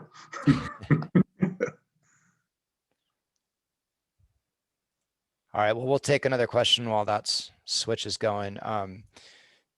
Member Kawadabe. Thanks. Yeah, no, I just wanted to parlay off what Director DeAndrea was saying. So Jeff, just to be clear, I saw in your response that the customers call into the call center to set up the service and pay separately. But what Maria was saying is this would be built into the service. So I want to make sure that we are on the same page there. Yeah, for large bulk items. Yeah, so the price of it would be built into the price that everybody twice a year would be able to do that for free. Yeah, absolutely. That's again, each agreement, contract, whatever we want to term it, is different. So some municipalities will have their biannual cleanup, but in the week to week routine, if they do have bulk items, they call in and we will bring a truck by to pick those up where they are charged for it if they can't wait until those specified times. Got it. Makes sense. Yeah, and the main reason is we just want to make sure that people aren't getting stuff dumped into their yards, right? And so that's what we're trying to get away from. Right, so, exactly. Appreciate it. Thanks. And Ms. Payton, if you're there, will you please bring the person, Ty, who's an attendees, into being a panelist? Member Borman? Mr. Stewart, you talked about how the costs associated with taking trash to the South Metro transfer station and things like that was a way to help lower costs and make it worthwhile for your company. Are there plans to actually institute a recycling center of your own, or are there plans in the works? Is there a reason why you guys actually don't have a local recycling facility of your own? Yeah, in this market, there are all-in recycling. GFL's recycling center, Waste Management has one, and EcoCycle has one. There are currently no plans for us to build one on site. Doesn't mean we're not looking at that down the road. We're always looking to enhance our offering. But with that being said, there are enough MRFs in the market that we are able to get that recycled material to a reputable facility to ensure that it is sent out to be recycled and brought back into the marketplace after that occurs. In terms of the percentage that goes to EcoCycle versus Waste Management, do you happen to know percentages?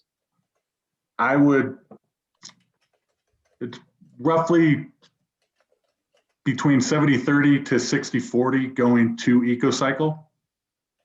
Because what we do is we take recycling at our transfer station at Jordan Road, and then we transfer it to EcoCycle.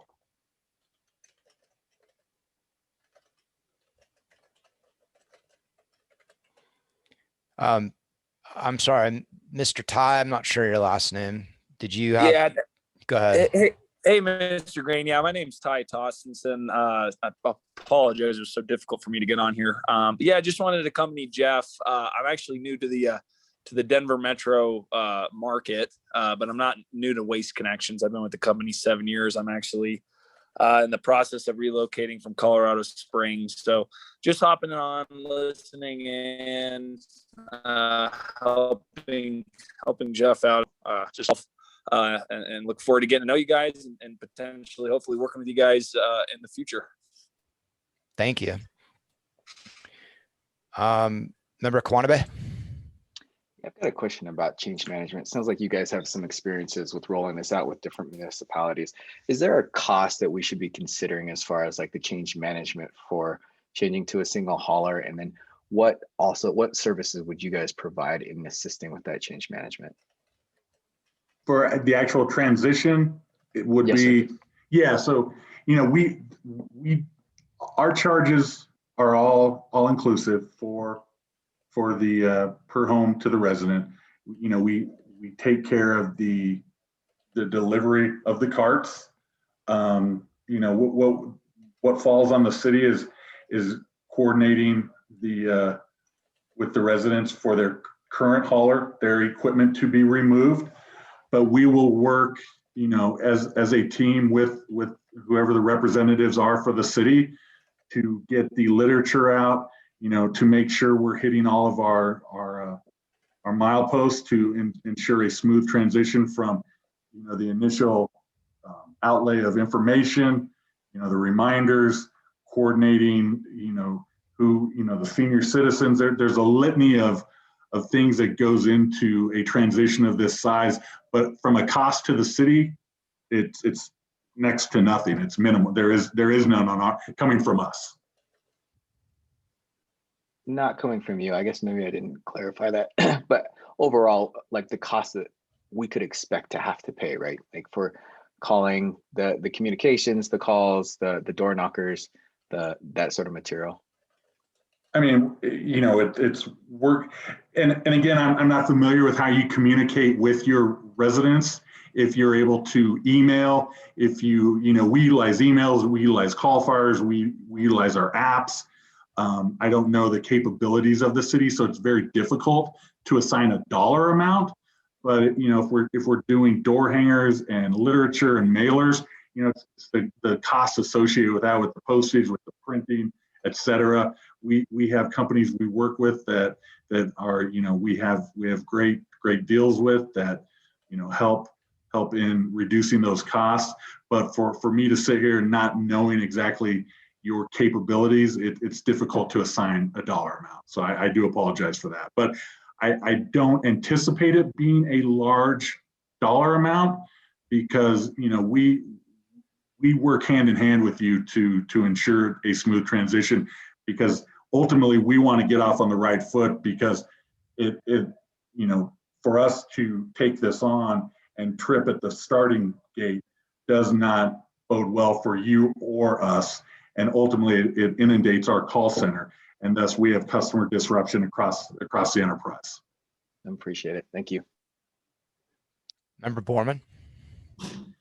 Yeah, I have a question about multi-unit residences. We're still kicking around on our committee whether we will include multi-unit residences, I believe up to 7 units. So it's not big ones that we're allowed to do, but can you see any complications or anything that would arise for us including residences for up to that may include like a dumpster or something like that? Mr. Borman, the only thing I could see convoluting that would be agreements in place with existing haulers. That would be something that would be a challenge. It kind of goes with the commercial side of it as well. There's, our industry is dependent upon service agreements, as it is a very competitive industry, and these service agreements are in place in, we'd like to say 100% of the locations, but it's upwards of 90%. And so for them to just relinquish that customer is highly unlikely. So it becomes a guess, or not a guessing game, but a game of timing to make sure, one, those agreements are canceled in a timely fashion. And so it's a domino effect across the board with how many ever units ever sites we're talking about. So it can be cumbersome to manage that. Okay, thank you. And Vice Chair Borman, Mr. Borman. Oh, that's Ty. Yeah, I'm sorry. No No, worries. I was just gonna jump in real quick. We went through a similar process with the city of Fountain, who was looking to go to a single hauler, and I would say probably the most cumbersome and ultimately the biggest thing that ended up stopping commercial contracts that are in place. It's typical in our industry that a commercial dumpster at any business is anywhere from a 3 to a 5 year contract, and I think they couldn't find a way to by switching it. So it is definitely a single hauler, especially with the commercial side. So Thank you. And Vice Chair Borman, sorry, I've been getting your title wrong. I got to remember. Member Frazier. Yeah, you may have mentioned this previously, and I could be confused here, but my understanding is that and correct me if I'm wrong, in Englewood, does Waste Connections partner with Waste Management in any way? For some reason, I'm thinking their trucks are used. I could be off base here. No, sir, we do not partner with Waste Management in any markets within the Denver area. Okay, I was confused then. Thank you. Mhm. And then I see in the responses you have what's called a Spectrum phone system for customer service, and it seems to track, issues, questions. Would those results be something that would be able to be shared with the city if we ended up selecting a bid from Waste Connections and move forward with the program? Absolutely, Mr. Frazier. We provide, detailed customer service interaction with your residents to ensure we are providing the level of service that they've come to expect and that you have told them they're going to receive. So we want to make sure we're in lockstep with the city with that and are transparent in those goings on.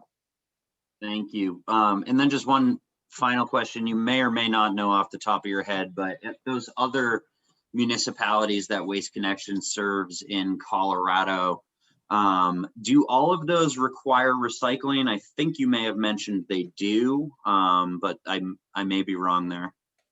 Yes, sir, they do. And do you have any idea what the average, cost or maybe city by city cost is for your standard 96 gallon trash and 96 gallon recycling per month off the top of your head by any chance?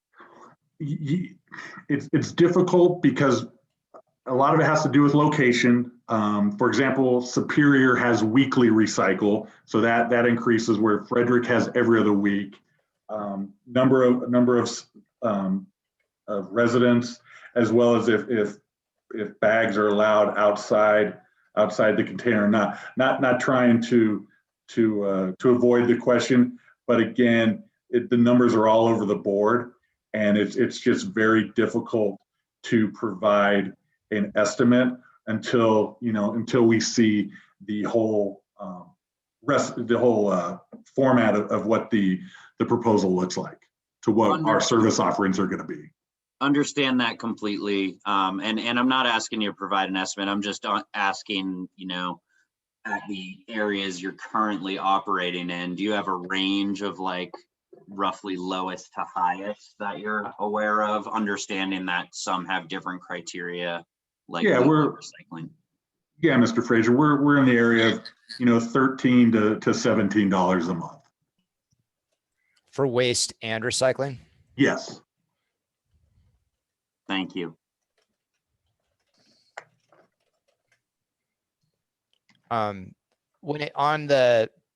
do you consider yard waste, the bundled branches and bags outside the cart that would happen occasionally? That's bags outside the container, whether that's allowed or not, or bags outside the container, like anytime is different? Like, I know that residents are used to being able to, when they deal with, branches and leaves, being able to include that next to their cart with the current services, including, I believe, Waste Connections. You guys do currently do that. You take bundled branches up to 4-foot length, and I think up to 20 pounds, 20 or 25 pounds, 4 or 5 bundles per week, and then up to 5 bags a week, if I'm close. Well, You can and correct me. where are you reading that from, Mr. Green? I'm Well, sorry. I know that's what Waste Management's is. And Mhm. so and when I had Waste Connections, you were taking my bundled branches and my bags without prior notice or extra fees. So that's what I was going by. So correct me for what's current. Yeah, well, again, it's a full menu of offerings we can provide. Our standard is cart content only. But if we have, from a subscription aspect, which is Joe Public calls in, says, I would like, I live in X city. I need a 96-gallon cart for trash and recycling, and I occasionally have bags outside. Then what we can do is we can price that accordingly. Or we can say, call in when you do have that, and it'll be $3 for that bundle. It just varies on what the service offering, what the customer needs, and what we can provide for them. We, when it comes to cities, we've done in the past where from a certain time frame, like in the spring or in the fall, when landscaping is more prominent, we will look at having two bags outside of the cart. It all is in the way it is structured, and to ensure continuity, and so there's no misunderstanding. Thus, at the end of the day, our job is to create as minimal customer interruption as possible, and that starts with how we plan and how we execute that plan. And it's working with the city to fully understand that and lay that out to their residents to ensure that everybody's on board with what they need. And if they need something extra, then they can reach out to us and we can accommodate them. Do you have different packages available to Inglewood citizens right now? Or is there just one service option? No, because as we've had customers for years, and as we, if they've been a customer for, as I cannot remember who it was that came across with Eagle. Eagle has, we acquired Eagle back 11, 12 years ago. And so we were operating different equipment at that point. So we had different service offerings. So those offers change over time, but we are able to, we're nimble enough that if somebody does need bags outside, we can accommodate them. But if they need cart content only, we will give that, and they're going to get it at a lesser rate. I see. So the reason that my service, when it was taken over by Waste Connections, included bundled branches and bags outside the cart was because that was what the provider that you bought was offering me, and you wanted to keep the same terms? Absolutely. Yeah, we did not want to, we don't like to alter services. We will gladly have that conversation, but if you were to say, Waste Connections, I want to maintain my level of service, then we will gladly provide that level of service that you had with the former company. Got it. Thank you. Mm-hmm. Member Brown? Thank you. Hi, Mr. Stewart. Welcome. Thank you, Ms. Brown. I would just like to ask you, since I have received many door hangers from Waste Connections that offer $17 at a fixed rate for 2 years, and the people who have signed up with Waste Connections for that amount of money, how would you handle that if you received this contract from the city of Inglewood? Would you still honor that amount for however long they've been with you? Member Brown, I'm pretty sure that the door hangers you're referring to were for waste services, which is offering a service that's fulfilled by Waste Management. And I believe all of that is separate from Waste Connections, who we're currently speaking with. Okay, let me see here. Chair Green, if I'm wrong. Mr. Stewart, do you know what Yeah, she's referring to? yeah. Door hangers?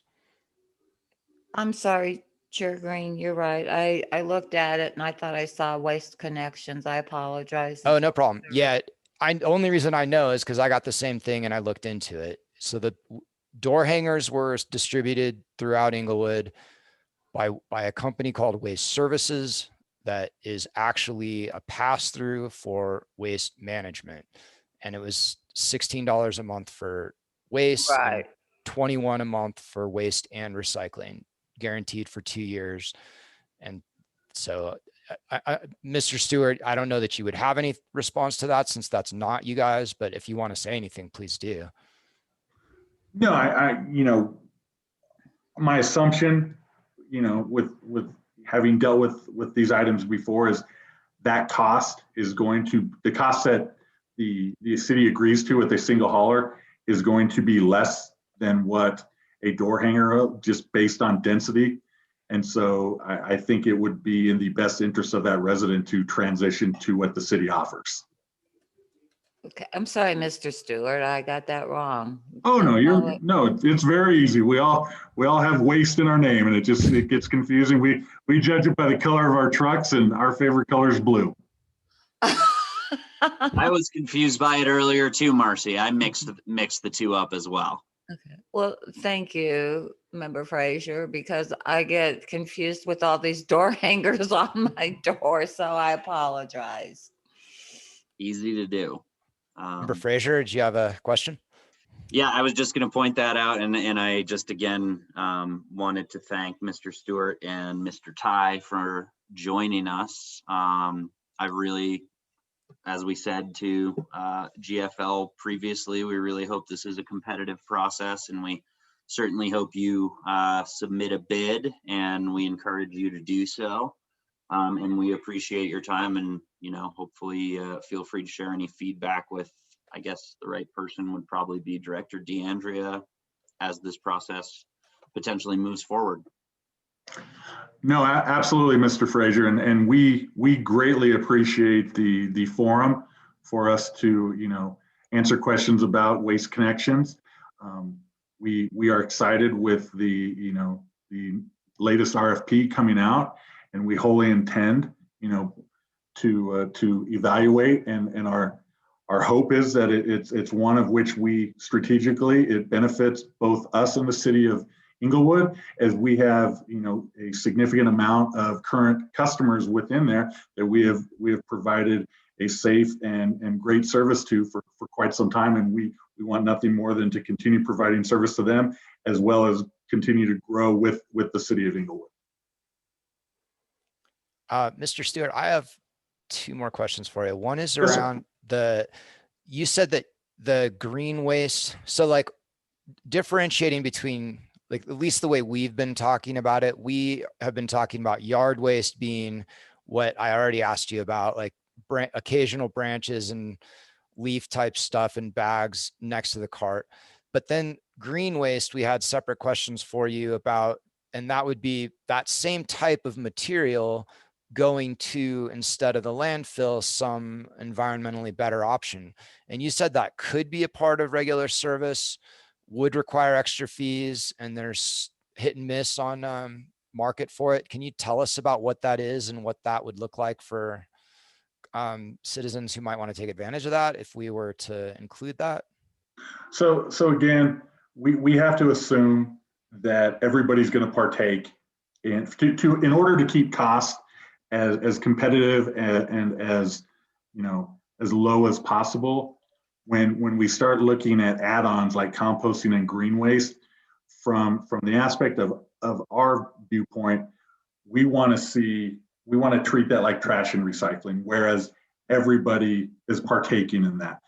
People can opt out of it, but they will be charged for it, because that's the only way that it becomes a worthwhile venture, because it's not advantageous for us nor the residents, because they're going to be paying astronomical if there's 10,000 residents in Inglewood and 100 of them partake in green waste. We're sending one truck in to pick up 100 homes. It comes out, 1/20th of it full, but it has to make that drive all the way to whatever green waste facility it goes to.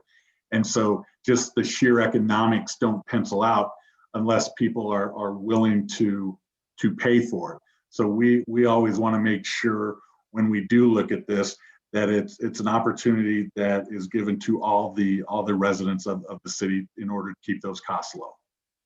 That totally makes sense. Thank you. And then my other question is around, I'm trying to find the name of it. Member Fraser, do you remember the name of the state recommended doc that you sent us? Oh, I don't off the top of my head. I don't have it in front of me.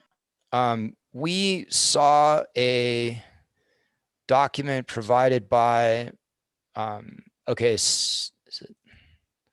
State of Recycling and Composting in Colorado, and it has a bunch of state recommendations towards recycling and composting. And one of the aspects of it was that question on our form about the MMP measurement system and reporting.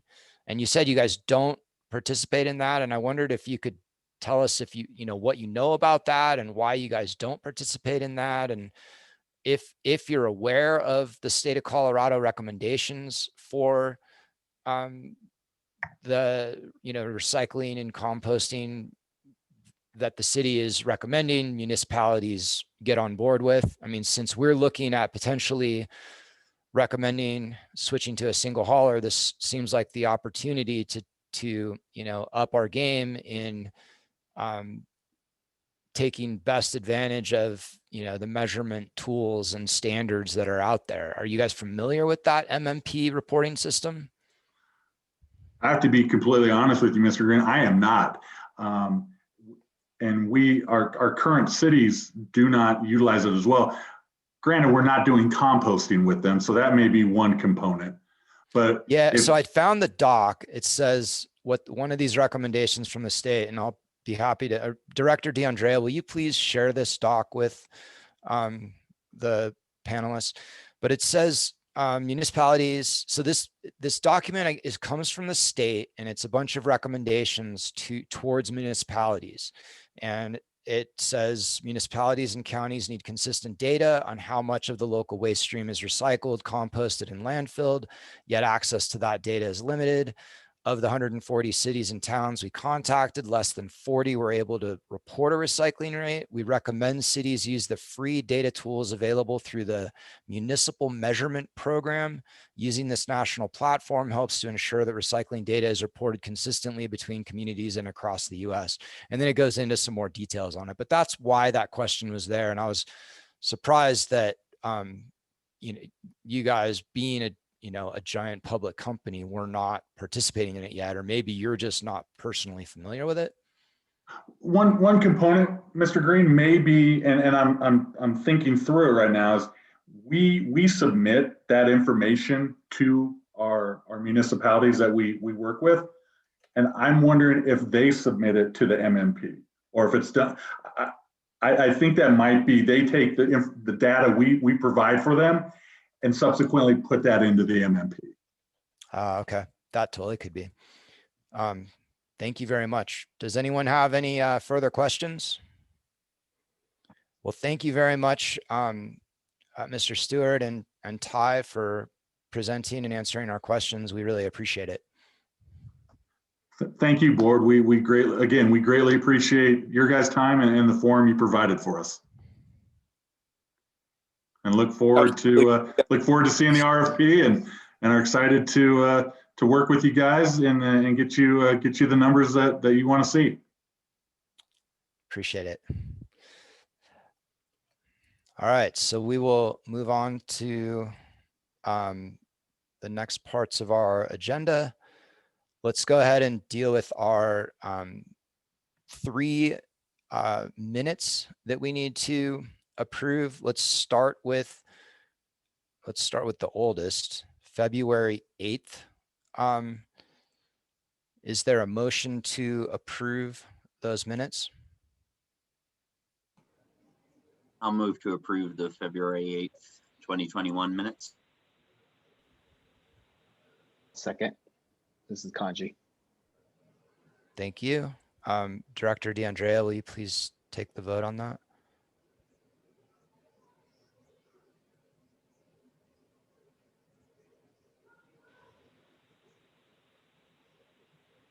Sorry, my unmute. Chair Green, Yes. Member Borman, Yes. Member Brinker, Yes. Member Brown, Yes. Member Hubka, Yes. Member Frazier, Yes. Member Kawanabe, Yes. and Member Labe. Yes. That motion carries. Okay, and then February 23rd, I had a potential correction on that one. So the number 5 in those minutes, old business, RFP elements, contractual items, about the tipping fees, I'm very confused by this one because so the minutes of the 2/8 meeting had the motion that was made and seconded and voted on with the voting results that we would include in the RFP that the respondents could include and or exclude tipping fees in their proposal. And that passed. And then you brought up tipping fees in the 2/23 meeting, and I went through, I re-listened, or I listened to that portion of the meeting, but I didn't see or listen or hear a motion or a vote about changing that to just a specific include tipping fees on an estimate of 10,000 tons of garbage. That doesn't, I don't know. Do you remember making that motion, Member Brinker, and seconding it, Member Frazier? Changing that from? I don't remember doing that. Yeah, I don't believe that happened. Regarding, this is agenda item 11, a discussion regarding the potential sale of 2 city properties. I'm going to have to jump off for my council item. Deputy Director Lundquist will follow up. If we need to re-look at that item, we can table the February 23rd agenda and come back to that at the next meeting. Do you want me to just take the votes, or do you want to have Deputy Director Lundquist do that? Yeah, either one would be fine. Sure. Okay, I'll have Deputy Director Lundquist do it. Thank you, Director DeAndrea. Okay, I would like to make a motion that be reviewed because I believe that the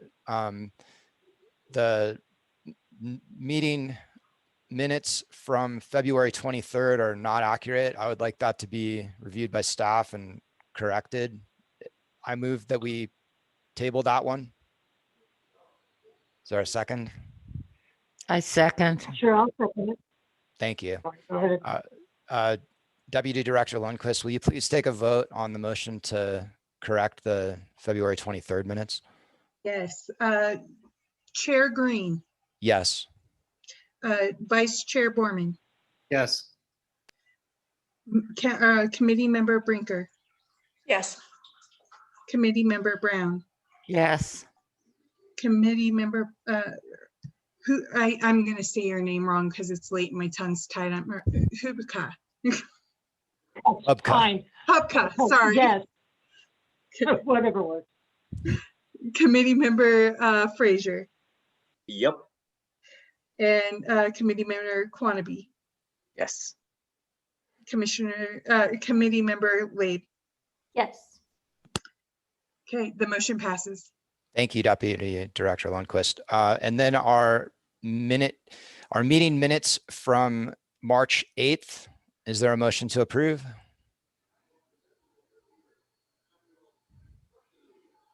Motion to approve. Thank you. Is there a second? Seconded. Thank you. Please take a vote. Unless Okay. anyone had corrections or anything, bring it up. Okay, Chair Green, Yes. Vice Chair Borman, Yes. Committee Member Brinker, Yes. Committee Member Brown, Yes. Committee Member Hupka, Yes, Committee Member Frazier, Yes. Committee Member Quannaby, Yes. Committee Member Labe. Yes. Thank you. Thank you. So the next thing is chairperson's choice. I don't have anything. Thank you for making me chair. I'll do my best to facilitate as efficiently as can. And then does anyone, any committee member have anything? Okay. I do. Oh, go ahead. Yeah, so as you all know, we had a child back in October, and I've been in our second child, have been in far too small of a house. We've been looking for the last 6 months in what's trench warfare of the greater Denver real estate market. We looked all over Englewood and a number of other different places, and we have to be out of our house next week at the end of our rent back. So I am unfortunately and reluctantly going to have to resign from the committee. I thought we would have our work done long before I potentially left Englewood, but I'm going to be leaving Englewood. I'm sad to be doing so, but happy to have finally found a house somewhere after about 7 offers all over the metro Denver area in this tough market. So I am sorry it's happening on this night that we already lost a chair and a member, but shortly I will no longer be an Englewood resident. So I appreciate everybody's work. I've really enjoyed working on this committee with you all. I think this is really moving in a great direction, and I am going to be geeking out and following the process as it moves forward. So I wish you all the best, and I think Chair Green will do a great job, and hope that the recommendations that we've been voting on over the last few months will get move forward to council, and hope these haulers show us the money. Well, I'm really disappointed to hear that, Member Frazier. I've enjoyed working with you on the committee, and you will definitely be missed. Your knowledge and input has been very important and helpful. So I'm sorry to know that you're leaving. Definitely a downer to lose Chair Ward and you. It wouldn't be right for me to stick around when I'm no longer living here, but I appreciate your kind words. Thank you very much. And I also appreciate everything now Council Member Ward did to facilitate this process. So thank you all. Anybody else? thank you, Jeff. You'll be missed. You'll be missed, Jeff. Absolutely. Yeah, you'll be That's a bummer. missed. It was great working with you. Absolutely. Great working with you all. Anybody else have anything? Do you have anything for us, Deputy Director Lundquist? Sorry, I couldn't find my mute there for a second. Just to let you guys know that at your next meeting on April 5th, we'll have Republic Services and also Waste Management as your hauler interviews. We should be receiving their answers to the questions that we had tonight sometime on Thursday, and we'll get those distributed for your review in advance of the meeting. So thanks. Thank you very much. All right. Oh, did someone have, Member Frazier, did you have anything else to say? Or okay. All right, let's adjourn. Thank you, everyone. Thank you, everybody. Thanks again, Jeff. Thanks, everyone. Bye.